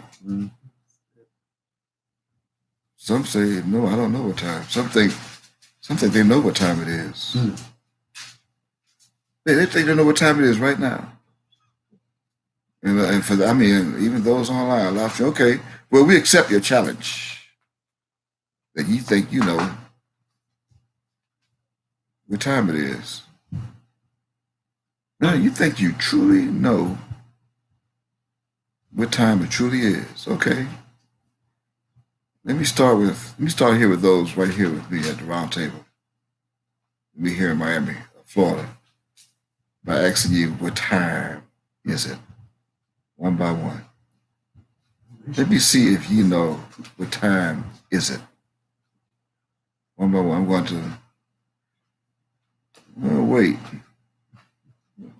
Wait a minute. See, wait a minute. I'm going to be fair. I'm not going to put you in a spot like that. Hold up, nigga, y'all. Praise the Lord. Your God is merciful. Yes, he is. Nation time. Right. I'm gonna assist you a minute. I'm not gonna help you. I'm gonna assist you. Mhm. Before we do that, let me also remind all of you of what time is defined as. Mhm. That we also went over on Wednesday night, as in TIME, time in English. Mhm. That led this entire world to believe that time relates to math. Even that time, TIME, beholds several postulations, suppositions, hypotheses, conjectures, notions that are all connected to and of the sociology we know of today. Right?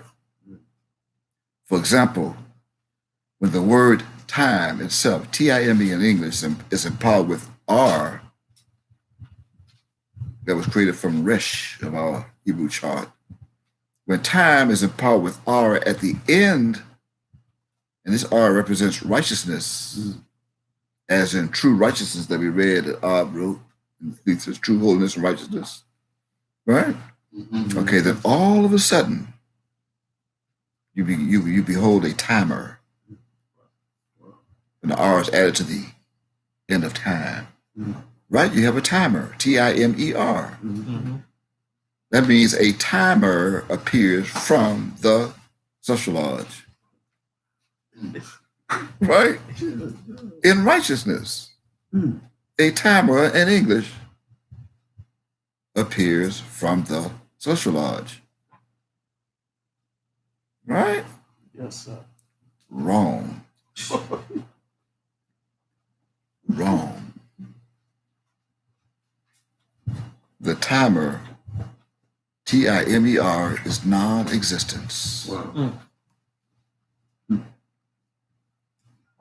Non-existence.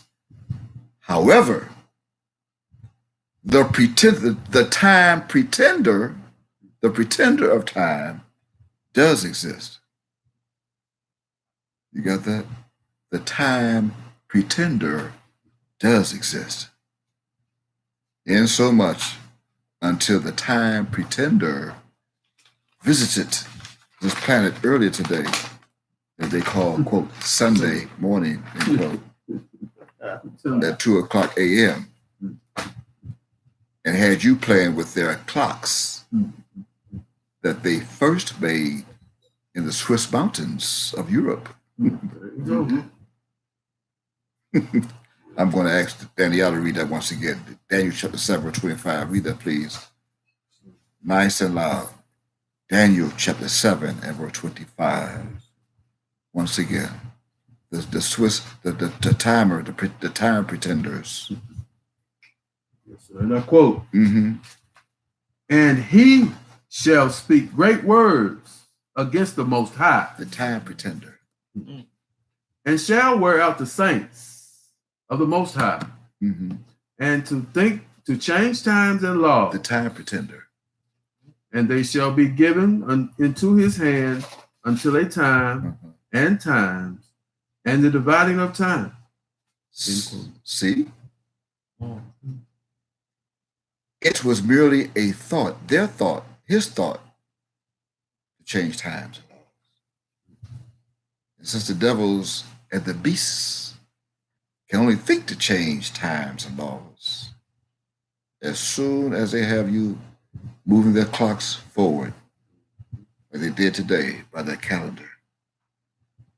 That's where we're now today. It's March 8th, 2020. At 2:00 this past AM. I mean, so much until my own son, my flesh and blood, usually gets off at 2 o'clock a.m. in the morning and say, "Oh, I got off 3 o'clock this morning." I was kind of confused. Didn't know. Just like they are going to think to change time as they pretend to move time backward on November 1st. Same thing. The same year, 2020, at 2 o'clock in the a.m. Again, wonder why 2 o'clock? It's a reason for that. It's as they do every March and November, they do it. They call it, what they call it? Daylight saving time. Daylight savings time. And they even have you thinking and believing that they have the power to change time. By dead people of Judah. Right?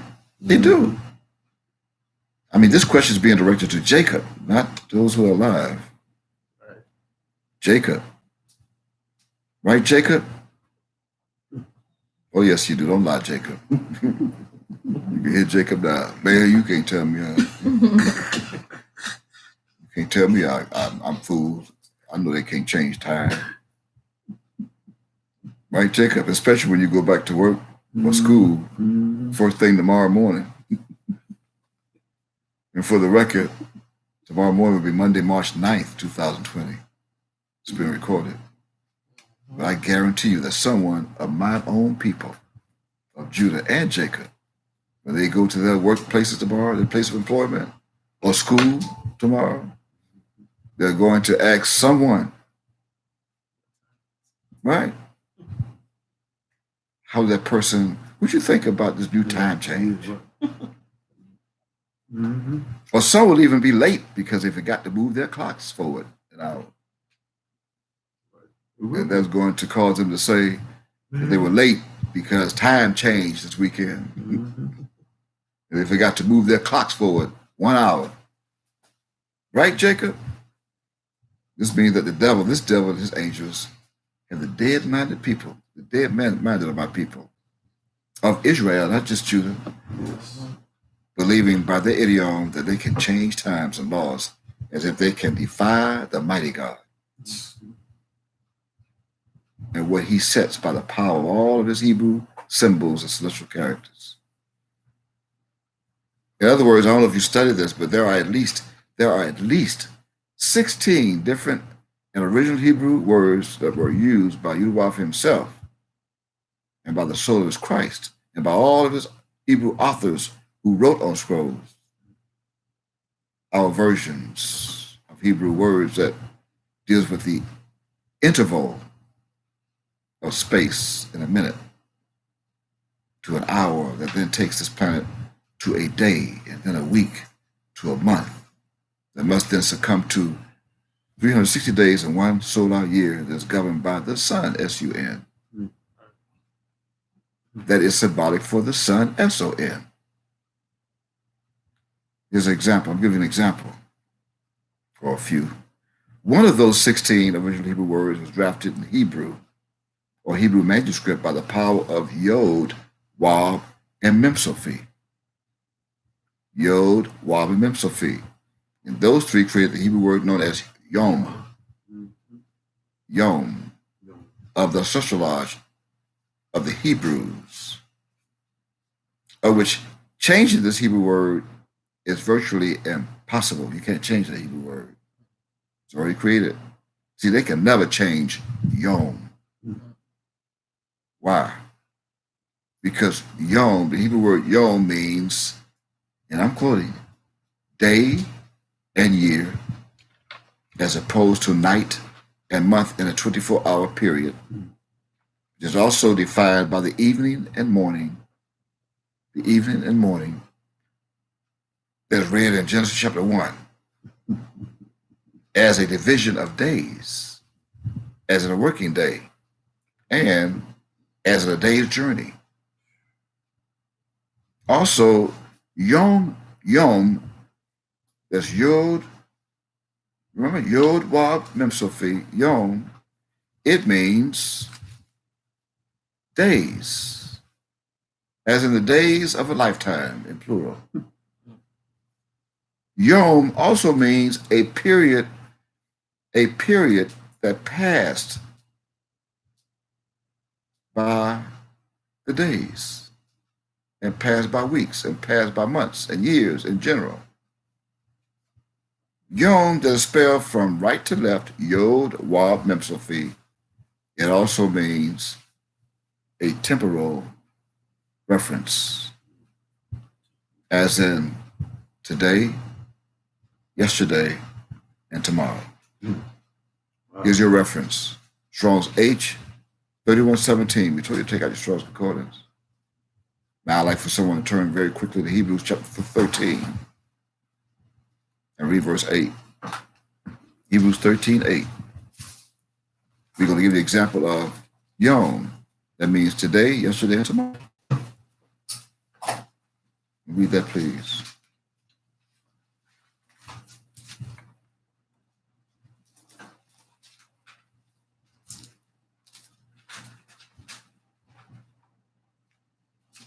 You have it?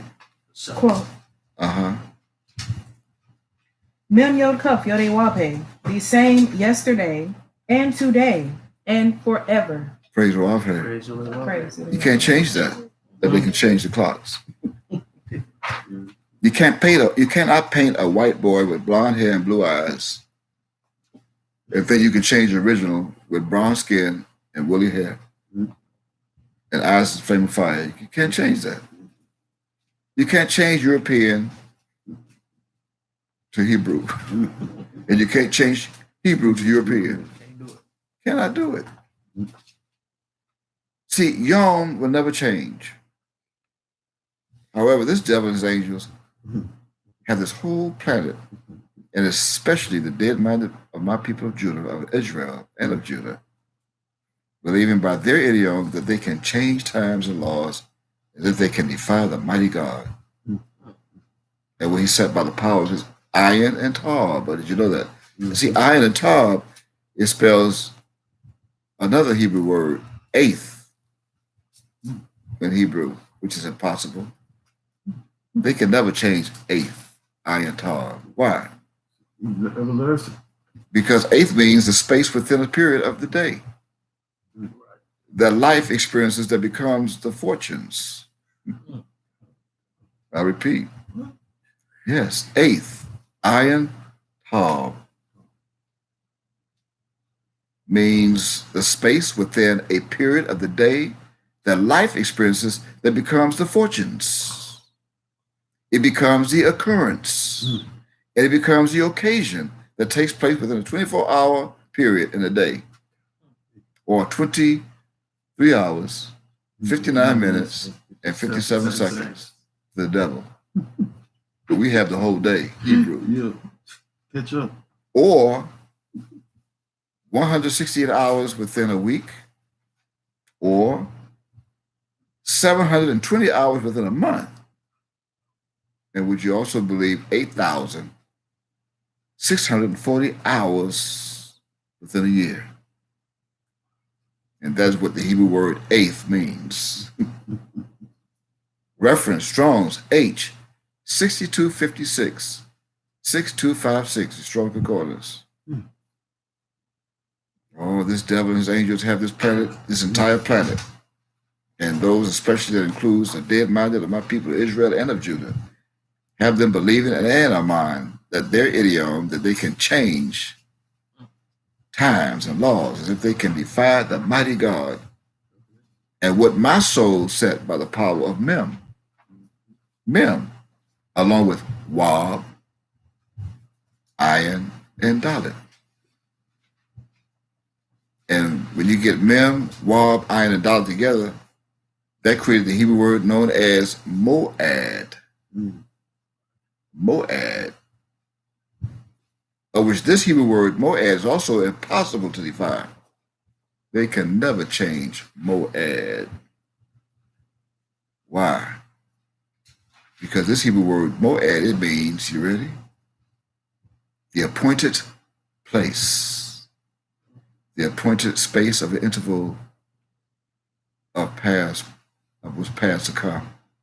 The appointed meeting. Moed also means a sacred season, a set feast, as well as Moed means the appointed season, the appointed sign, and or signal. A sign or signal. It's a sign between me and you throughout your generations. Moed, as well as a tent of meeting, tabernacle. Reference Strong's H 4150 of Micah. This means that these devils cannot control their own time. They cannot. They just proved it last night or this morning by changing the cards. They cannot control the sun or their own time. And that brings me back to asking all of ye and you, what time is it? You thought I forgot? You thought I was going to let you off the hook? No. What time is it? Let me see how many remember what your Ab Yehovah taught ye when he was here with us in the flesh. Again, I ask, what time is it? Do you know what time is it? Who remember? What time is it? Don't be afraid now. Although the fear of Yehovah is the beginning of knowledge. But fools despise wisdom and instruction. Well, so what time is it? Who knows? No one remembers. Wow. I'm sure that somebody who's watching live stream, they probably know. If I look at the monitor, as I ask those on Facebook, what time is it? I'm sure someone will say, well, I've taught us, it's nation time. Huh? Our Ob stood on his podium after we prayed, and he asked, what time is it? And we all said, it's nation time. Yeah. He Right? said that. Who said it? I've been saying it. Okay, say it louder so the world will hear. Nation time. It's nation time. Right? That's not enough for them to hear. They know. And what makes up a nation? Oh, families. Families. Yes, children. And what makes up families? Fathers, children. Husbands, wives, and children. Right. And would you believe that the timer, the hour of time makes up the husbands? Not only does it make up the husband, it makes up the husbands, wives, and children, the timer. Right. Or what you think is time. See, what you think is time, the timer. They have their own English city on. But it's true. In fact, there are two chemical elements that makes up the husbands and the wives, that they create the children. Right. And this truth that beholds these two chemical elements are the T-I, the tie, Wow. and the M-E, the B elements. Right. And me. The T-I and the M-E. Mm-hmm. Now, the first of the two elements is a chemical element known, as I just mentioned, as Ti, the uppercase T, the lowercase I. This uppercase T, the lowercase I, is a chemical element and chemical symbol known as thallium. Thallium, which is a chemical element with the symbol Ti and the atomic number known as 81. Now, this atomic number 81 is a symbol in the numeric form that identifies Yod-Heh-Vav-Heh as 8. And the 1 represents his Christ, as in, I and my Ab are one, of John chapter 10, verse 30. This 1 also represents the husband of Israel that will then produce the other husbands. One husband that produced the other husbands that will then take one wife, to then produce the children of Yehovah. Keep in mind that this 1 is also symbolic for the first man. Ooh, Adam. whom the Bible is referring to as Adam, who is the son of Yehoshaphat. Someone read that very quick. Go to Luke chapter 3. You get at verse 34 to see where this truth was hidden in the scriptures and where the husbands, wives, and children began that makes up our nation of Yehoshaphat. What time is it? Nation time. Today. Read that, begin at verse 34. Luke chapter 3, please. Which was the son of Jacob, which was use Yaakov. Yes, sir. Which was the son of Yaakov, which was the son of Yazak, which was the son of Abraham. Sounds familiar? Yes, sir. Now you talk about Chronicles, the genealogical order. Genealogical order. Yeah, go ahead, read on. Which was the son of Thara, Mm-hmm. which was the son of Nachor. Mm-hmm. Sounds familiar, right? Yes, sir. Read verse 35, please. Which was the son of Sirach, which was the son of Ragu, which was the son of Phalek, which was the son of Heber, Mm-hmm. which was the son of Salah, Read on 36. which was the son of Cam, Mm-hmm. which was the son of Arphax, Mm-hmm. which was the son of Shem, Mm-hmm. which was the son of Noah, which was the son of Lamech, Sound familiar? Like the flood? Read on 37. which was the son of Methuselah, Oldest living man. Uh-huh. which was the son of Enoch, Who was taken up at 365 years old. Oh, hell, young. Read on. which was the son of Yared, Uh-huh. which was the son of Maliel, Uh-huh. which was the son of Canaan, Uh-huh. which was the son of Enos, which Uh-huh. was the son of Seth, Right. which was the son of Adam, Who? The son of who? Adam, And Adam was who? which was the son of God. Yehoshaphat. Praise the Lord. Evidence. See, this will never change. Some didn't know who Adam's father was. Even if I just sat here earlier and said that I was in the dark by himself. He was by himself, then dark came. Yeah. And he had his son in his mind as the architect. So, I mean, Adam didn't have no mother. No, never had a mother.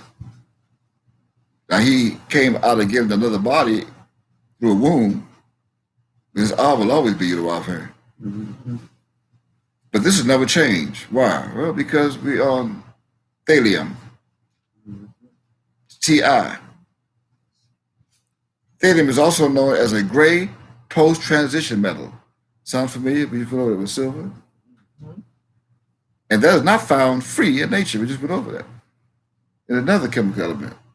See, this means that not all that is part of nature cannot be part of our nation of Yehoshaphat. Why? Because when isolated, thallium resembles tin. Tin. Tin, like tin metal. Yeah. Like the Tin Man, the Wizard of Oz, that has no brain. Right? See, no brain means to have no soul. And that also causes discolors when exposed to air. Right? Needless to say, they of mankind were able to discover during their history in the year 1861 on record that thallium is also a residue that produces sulfuric acid. And both the thallium and the sulfuric acid are capable of using the newly developed method of flame spectroscopy, in which the thallium by itself produces a notable green spectral line. A notable green spectral line. You can see the line out in space sometime. See, that green spectral line of thallium was adopted by the Greeks that created their word known as thalos. Thalos. That means a green shoot that they saw, that they call a meteor in the sky, shoot. And see, most importantly though, however, this Greek word thalos, it also means twig. Twig. that got his name from a Greek fellow by the last name of Crooks. Now, what is this twig? See, this is where the T came in of their word time, from twig, T-I-M-E. As I also remind you that none of the 16 assorted and associated Hebrew words that we use to calculate our lives from and by of every second to the minute, to the hour, to the day, to the week, to the month, and to the year, and forever, does not begin with our Hebrew alphabet known as Tav. Here is Tav. This is Tav. This is Tav. Neither does any of our Hebrew words begin with Teth. This is Teth. None of our Hebrew words begin with those letters, those symbols. None of them. So where do you get T-I-M-E from? That's a question, right? Right. There are no vowels. I don't know how they get time. There are no vowels in Hebrew. And neither does our words begin with their words for time begins with mem. Or their vowel E. That would make you wonder, how did they transliterate our 16 Hebrew words to become their single English word known as time, T-I-M-E? Where did they get that from? With a T.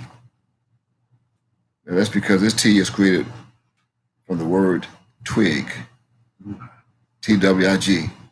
And since they added an S to time in Daniel chapter 7:25, right? Remember the plural times? But not in Daniel chapter 12, verse 1. Then this would make the twig become twigs, right? So now the question is, who are these twigs?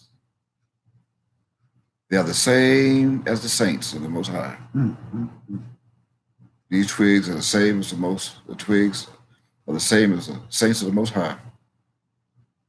I'm going to go back for a moment and read Daniel chapter 7, verse 25, as I quote, "He shall speak great words against the Most High, and shall wear out the saints of the Most High, and to think to change times and laws, and they shall be given to his hand until a time and times, and the dividing of time, the twigs," end quote. So who is this he? Of course, it's the one who opposes the Most High, Hallel. As he wears out your minds, someone must come along to bring comfort to your minds, right? Right.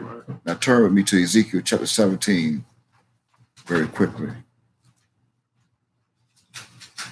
Ezekiel chapter 17.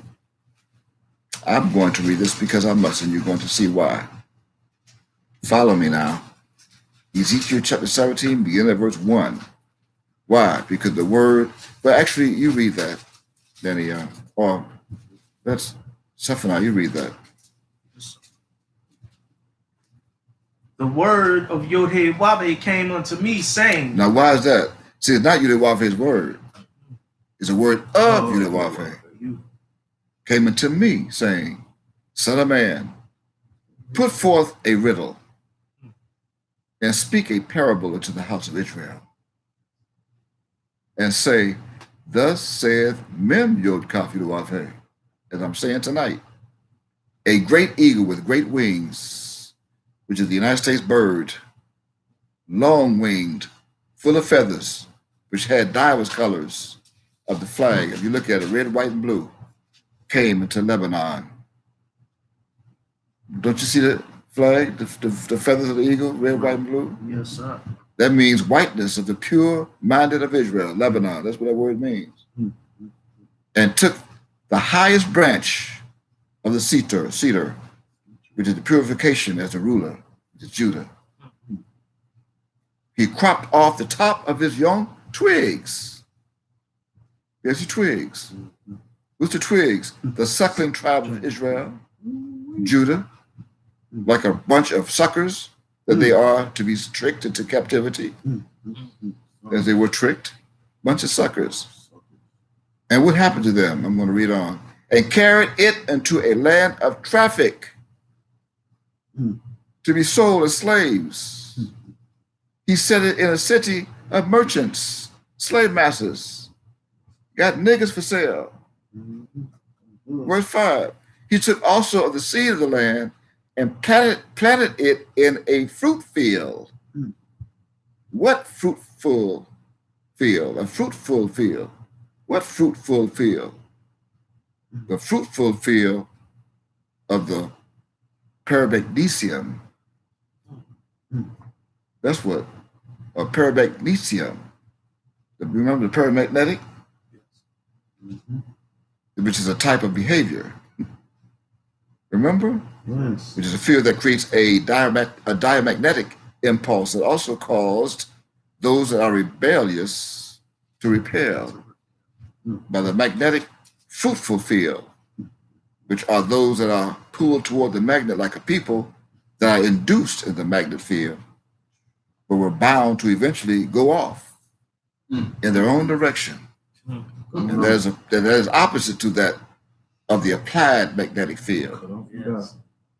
And so much until what happened to them, as I read on, you're going to see, is he did what? He placed it by great waters, by ships, and set it as a willow tree on the shittim wood tree of ships of Tarshish, and put them in bondage.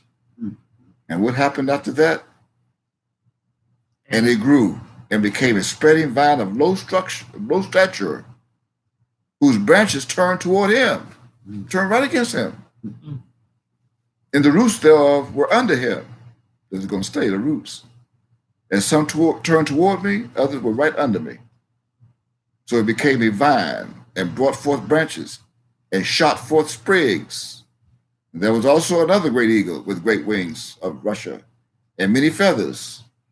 And behold, this vine did bend her roots toward him and shot forth her branches toward him, that he might water it by the furrows of her plantation, like a rescue, standing up for the children of our people.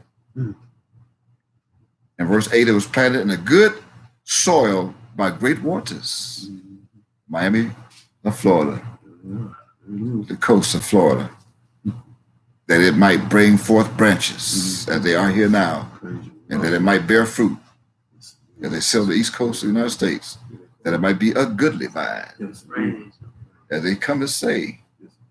So say thou, thus saith Mem Yod Kaf, shall it prosper? Shall he not pull up the roots thereof and cut off the fruit thereof, that it wither? It shall wither in all the leaves of her spring, even without great power or many people to pluck it up by the roots thereof. Yeah, behold, being planted, shall it prosper? Shall it not utterly wither? When the east wind in the east toucheth it, it shall wither in the furrows where it grew. Moreover, the word of Yod-Heh-Wav came unto me, saying, say now to the rebellious house that I'm now doing, know ye not what these things mean, Judah? Well, I'm going to tell them. Behold, the king of Babylon of the United States of America is come to Jerusalem, Jor, USA, Lum, and have taken the king thereof and the princes thereof of Judah and led them with him to the United States of America, Babylon, the baby land, and had taken of the king's seed, Judah, and made a covenant with him, even those who hold up signs in back of him, blacks for Trump and black voices for Trump, and had taken an oath of him. He had also taken the mighty of the land, that the kingdom might be base, that it might not lift up itself, or lift itself up, but that by keeping of his covenant, it might stand. Did I not just say this? Yes, sir. Yes, sir. Stand and never fall again. No. Thy kingdom shall not be destroyed. Sure. But he rebelled against him in sending his ambassadors into Egypt, the United States, that they might give him horses and much people. Shall he prosper? Shall he escape that, doing such things, or shall he break the covenant and be delivered? As I live, says Mem Yod, surely in the place where the king dwelleth, that made him king, whose oath is despised, and whose covenant he break, even with him in the midst of the United States of America, of Babylon he shall die. Neither shall the president, with his mighty army, and air force, and space force, and great company of navy and marines, make for him in the war, by casting up mounts and building forts, to cut off many people and many persons of their camps during their martial law. Seeing he despised the oath by breaking the covenant, when, lo, he had given his hand, and had done all these things, he shall not escape. Therefore, thus said Mem Yod Kaf Yod, the lowercase Lord, as I live, surely mine oath that he has despised, and my covenant that he has broken, even it will I recompense upon his own head. And I will spread my net upon him, and he shall be taken in my snare, and I will bring him to Babylon, the United States of hell, and will plead with him there for his trespass. Jacob, Judah, that he has trespassed against me. And all his fugitives, with all his bands, shall fall by the sword, and they that remain shall be scattered toward all winds. And ye shall know that I, Yudawafhe, my Ab, have spoken it. Thus saith Mem Yud, I will also take of the highest branch of the high cedar, and will set it, and I will crop off the top of his young twigs. There's the twigs. Those would be like babes or sucklings that will suck on the paps of the golden girdle. Reference Strong's H 3242. I'm not making this up. And tender one, they were planted upon an high mountain and eminent. In the mountain of the height of Yisrael will I plant it. It shall bring forth buds and bear fruit and be a goodly cedar. And under it shall dwell all fowl of every wing. In the shadow of the branches thereof shall they dwell. And all the trees of the field shall know that mine Ab, Yudawavah, have brought down the high tree, have exalted the low tree, have dried up the green tree, and have made the dry tree to flourish. My Ab, Yudawavah, have spoken and have done it. End quote. Praise Yudawavah. Praise Yudawavah. He done what? He taken the parable of that word time, T-I-M-E, and loosed the cryptic meanings that was sealed in the first part. And that's just the prefix part, which is time, T-I. And its chemical element and atomic number of 81. And the group number 7 of the Zion. Over this T-I is also known as, you ready for this? The 7th note in the soul fa musical scale. The 7th note. Tie. Reference your Cambridge English Dictionary online, www.dictionary.cambridge.org. Look up tie in that dictionary, you'll see it. Now, on the other hand, there is me, M-E, even with the R of righteousness. And together, they both create a suffix known as mer, M-E-R, mer. And that is defined as, well, as two definitions. One is a chemical suffix that's attached to a prefix such as mono, or di or poly or tri, etc., to indicate the smallest unit of a repeating structure. For example, the polymer, Polymer. The second definition is a suffix denoting a member of a particular group. For example, isomer or enonomer. Yes, you can find this dictionary, the Farlex Partner Medical Dictionary, the Farlex, Farlex,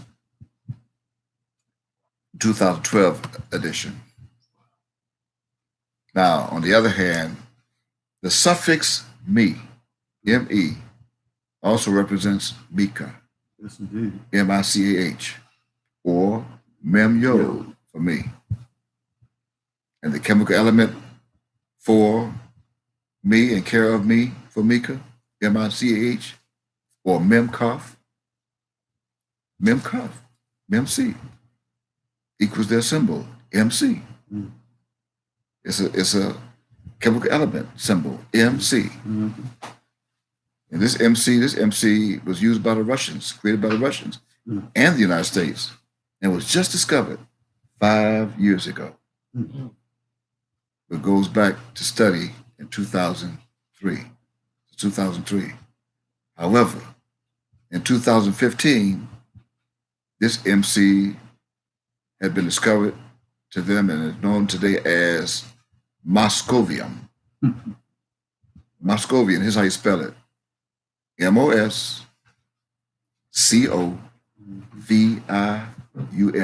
Moscovium, which is a synthetic chemical element with a symbol, again, capital or uppercase M, lowercase c. And the atomic number is 15, as in Yud. And has a history that tells it as Moscovium was first synthesized in 2003 by a joint team of Russian and American scientists at the Joint Institute for Nuclear Research, known as the JINR, in Dubna, Russia.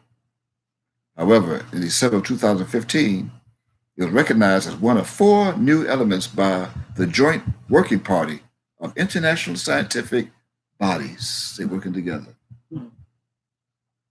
And on November 28th, 2016, it was officially named after the Moscow Oblast, in which the Joint Institute for Nuclear Research is situated. Now, you must keep in mind that this Moscovium is an extremely radioactive element, extremely radioactive. It most stable known isotope. In Moscovium, the number for Moscovium is 290. That's half-life of only, it only has life of only 0.65 seconds. It don't last long. Right. It's like fast, like quick. In the periodic table of their time, it is a P block, transaxinide element. And furthermore, Moscovium is a member of the 7th period. The 7th period, and is placed in a group 15 as the heaviest nitrogen. Praise the Lord. Now, although it has not been confirmed to behave as heavier high molecule of the nitrogen bismuth, Moscovium is calculated to have some particular properties similar to its lighter homologies or homolecules. In particular, Moscovium should also have significant similarities to thallium, the Ti, as both together creates TIME. As both have one rare, rather loosely bound electron outside a quasi-closed shell. About 100 atoms of Moscovium have been observed to date. all of which have been shown to have mass numbers, like a number that no one can count. Of those would be standing on the mount with the Lamb. That's prophecy. I was saying. And finally, Muscovia is predicted to be the third member of the 7P series of chemical elements and the heaviest member of group 15, Yud He, in the periodic table below Bismuth, which is a chemical element with the symbol Bi, and atomic number 83. Nevertheless, unlike two periods of previous 7P elements, Muscovian is expected to be a good molecule of its lighter congener in this case of the bismuth. And in this group, each member is known to portray the group exudation state of +5, but with different stability, as in the He plus He twins of your God's special name and my special name, +5 twins twice. So that means when you place Ti, the Ti with MC, that creates MEMU, me, then you get TIME, time. And with the +5, which is He, then that will be like adding the H to time with a Y. And I had my bottle here. I hope no one put it up.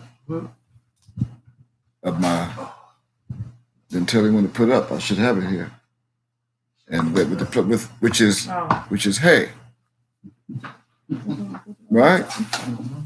And then that will be like adding the H to time with a Y, opposed to an I that spells TYME. And this is the same as the THY with me, ME. You got it? The same as the THY with ME, me. And when juxtaposed together, it becomes time. It becomes time. There it is. Time. Not thine. That's thy me. Time. Which is also a what? What's this called? A what? Say it. Season. A season. It's a season. And I'm going to bust it wide open tonight. I'm going to bust Ecclesiastes chapter 3 wide open with the season of time. In other words, when you place the prefix TI and the suffix ME, me, together, you have what you thought was time, TIME, which has nothing to do with the evening, the morning, be it the first day, etc. Or what time is it? It has nothing to do with nation time. That's associated with our nation of husbands, wives, and children. Why? Because if any of them get weak, WEAK, then our nation gets weak, WEAK. And that goes for every week, WEEK, of our solar year. In other words, I am your time, TIME. And speaking of being erudite, if you were erudite, you would also know that the beasts and of the devils of the field and of the world can never change the solar time of such large and such a large Hiruafe, or of his Christ, Memyo Kaviruafe. Now I want Zephaniah to go right back to Ecclesiastes chapter 3 as we get ready to close. Ooh, I have so much fun. Yes. Let's go to Ecclesiastes chapter 3, and I want you to read beginning at verse 1, please. To everything there is a season. Wait, there is a what? A season. There it is.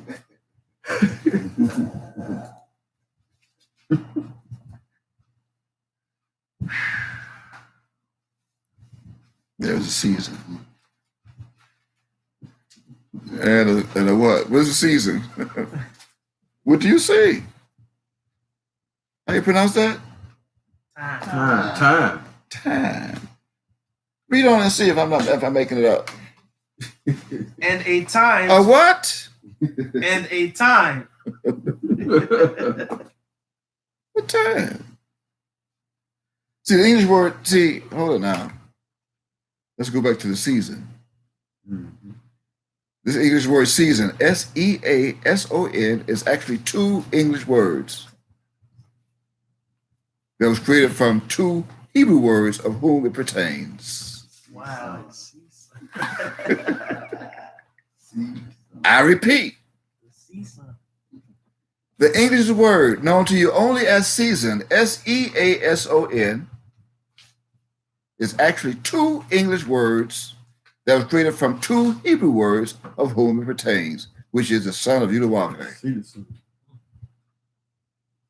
who is now with the C, S-E-A. S-E-A.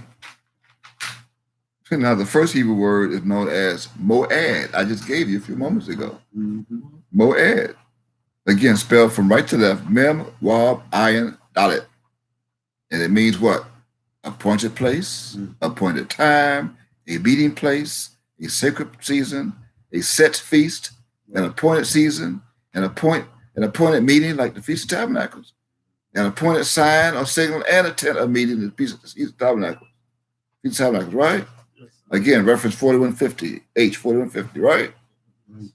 Now, here's what I did not give you. The second of the two words that pertains to the son of Yudawave, that begins with Mem, which is Malak. Malak. It's spelled from right to left, Mem Lamet Keth. And this Hebrew word means to tear away,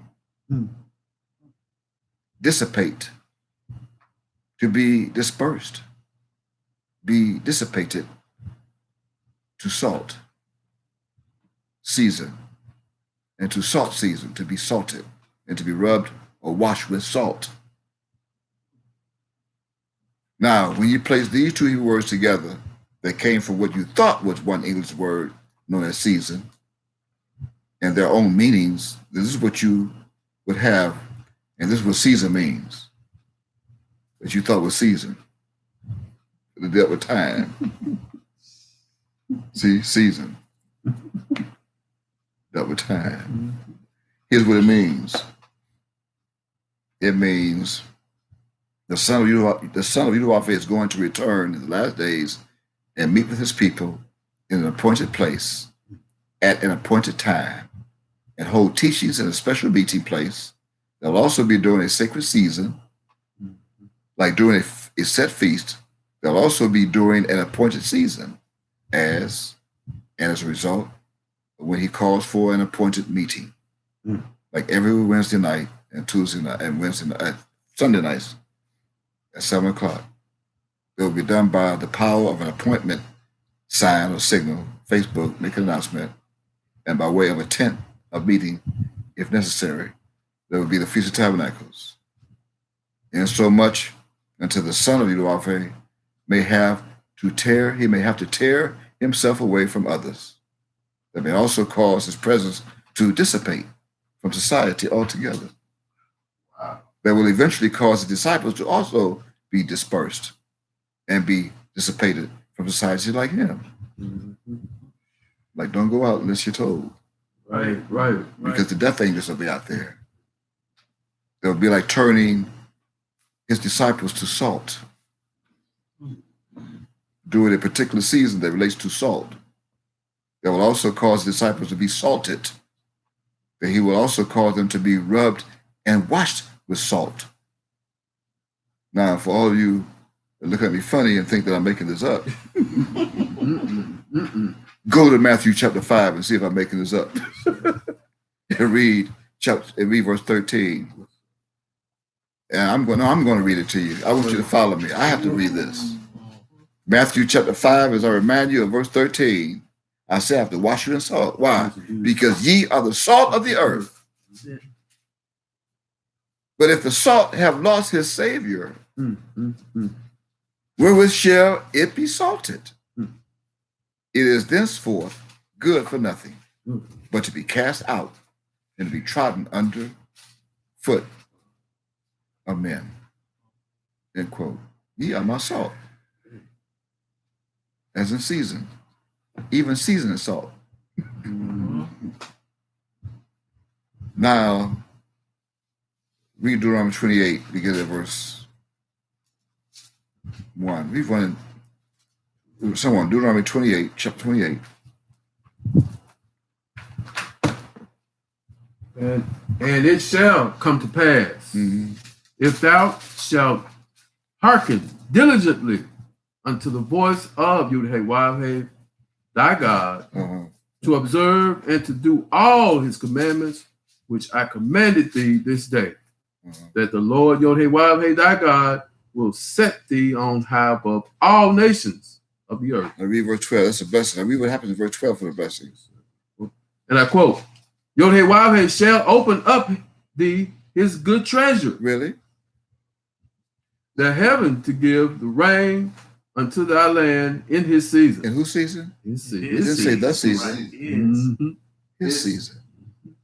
All you have to do is be obedient. And when you come to my season, you'll be blessed. Not the season, his season. Right. And to do what? And to bless all the work of thine hand. That's right. And that what? And thou shalt lend Unto many nations. unto many nations, and thou shalt not borrow. Got that? Praise the Lord. Now continue on Ecclesiastes chapter 3, verse 1. As we have now revealed that codex in crypto. Wow. And a time to what? And a time to every purpose under the heaven. Now, you're going to read verse 2. You're going to read on. But now I'm going to break it down for you like it was never broken down since there was a Bible on this planet. Yeah. And since these words were ever translated from Hebrew or Hebraic into English, I'm going to break it down for you tonight. Like I just told you, there's no such thing as time. Read verse 2. A time to be born. By the chemical elements known as Ti, Mn, and Mc. And a what? And a time to die. By the chemical elements known as Ti, Mn, and Mc. Go ahead. A time to plant. By the chemical elements Ti, Mn, and Mc. And what? And a time to pluck up that which is planted. By the chemical elements Ti, Mn, and Mc. Go ahead. A time to kill. The chemical elements Ti, Mn, and Mc. And a time to heal. The chemical elements Ti, Mn, and Mc. Wow. A time to break down. The chemical elements Ti, Mn, and Mc. That I just did tonight. And a time to build up. The same chemical elements Ti, Mn, and Mc that my soul also did tonight. A time to weep. As a result of the chemical elements Ti, Mn, and Mc. And a time to laugh. As a result of the chemical elements that made you weep of the Ti, Mn, and Mc. A time to mourn. Because of the chemical elements Ti, Mn, and Mc. And a time to dance. By the power of the chemical elements Ti, Mn, and Mc. A time to cast away stones. Because of the chemical elements Ti, Mn, and Mc. And a time to gather stones together. For the chemical elements Ti, Mn, and Mc. A time to embrace. The chemical elements Ti, Mn, and Mc. And a time to refrain from embracing. From the chemical elements Ti, Mn, and Mc. A time to get. The chemical elements Ti, Mn, and Mc. And a time to loose. The chemical elements Ti, Mn, and Mc. A time to keep. The chemical elements Ti, Mn, and Mc. And a time to cast away. All the chemical elements Ti, Nm, and Mc. A time to The rend. chemical elements Ti, Mn, and Mc. And a time to sow. The chemical elements Ti, Mn, and Mc. A time to keep silence. From other nations that you learn and what I teach concerning the chemical elements Ti, Mn, and Mc. And a time to speak. To your own nation of people concerning the chemical elements Ti, Mn, and Mc. A time to love. The chemical elements Ti, Mn, and Mc. And a time to hate. The chemical elements of their Ti, Mn, and Mc.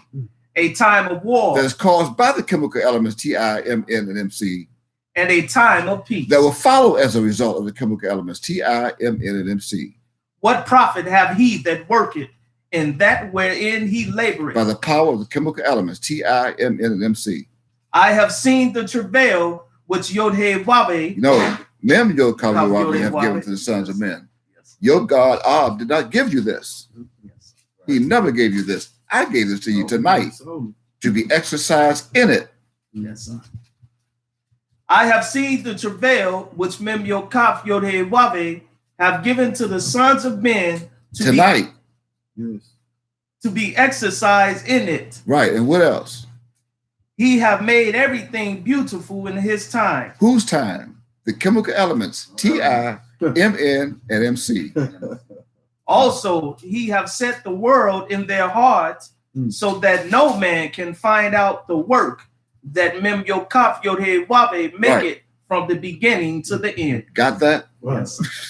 Praise the Lord. Wow. All the time.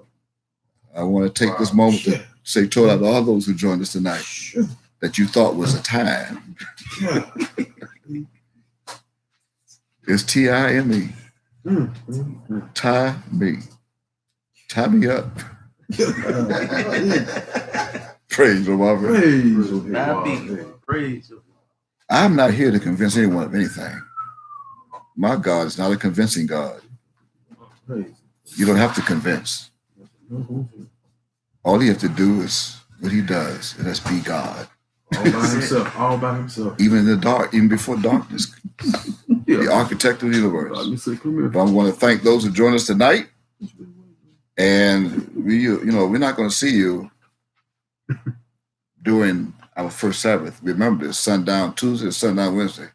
If it is our will, then we'll be here right after that sundown Wednesday, which should be March the 11th. At sundown. If it's his will, we'll be here. If not, then we won't be here. We pray. I truly pray personally that you learned something tonight and that you stop thinking that you know what time it is. Praise the Lord. Praise the Lord. You don't know what time it is unless you know the chemical elements Ti, Mn, and Mc and learn from them. So Toda for joining us, and you on YouTube, we want to certainly say thank you for tuning in and logging on to this video. We pray that you learned something too. We're not prejudiced. It was promised that in the last days, all nations will come and come up to the mountain, the government of Yahweh, to learn of the God of Jacob, to learn his ways. So come to our way, come to Yahweh and learn.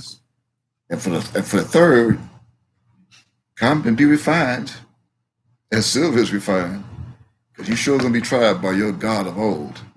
As you're being tried, your God of old has tried you. Are you going to come, or are you going to stay out there and rebel and be a part of the paramagnetic field? All right. Anyway, Toda for joining us. We're going to go into our editorial. And we're going to ask that if you'd like to join us, you can. You can dial that number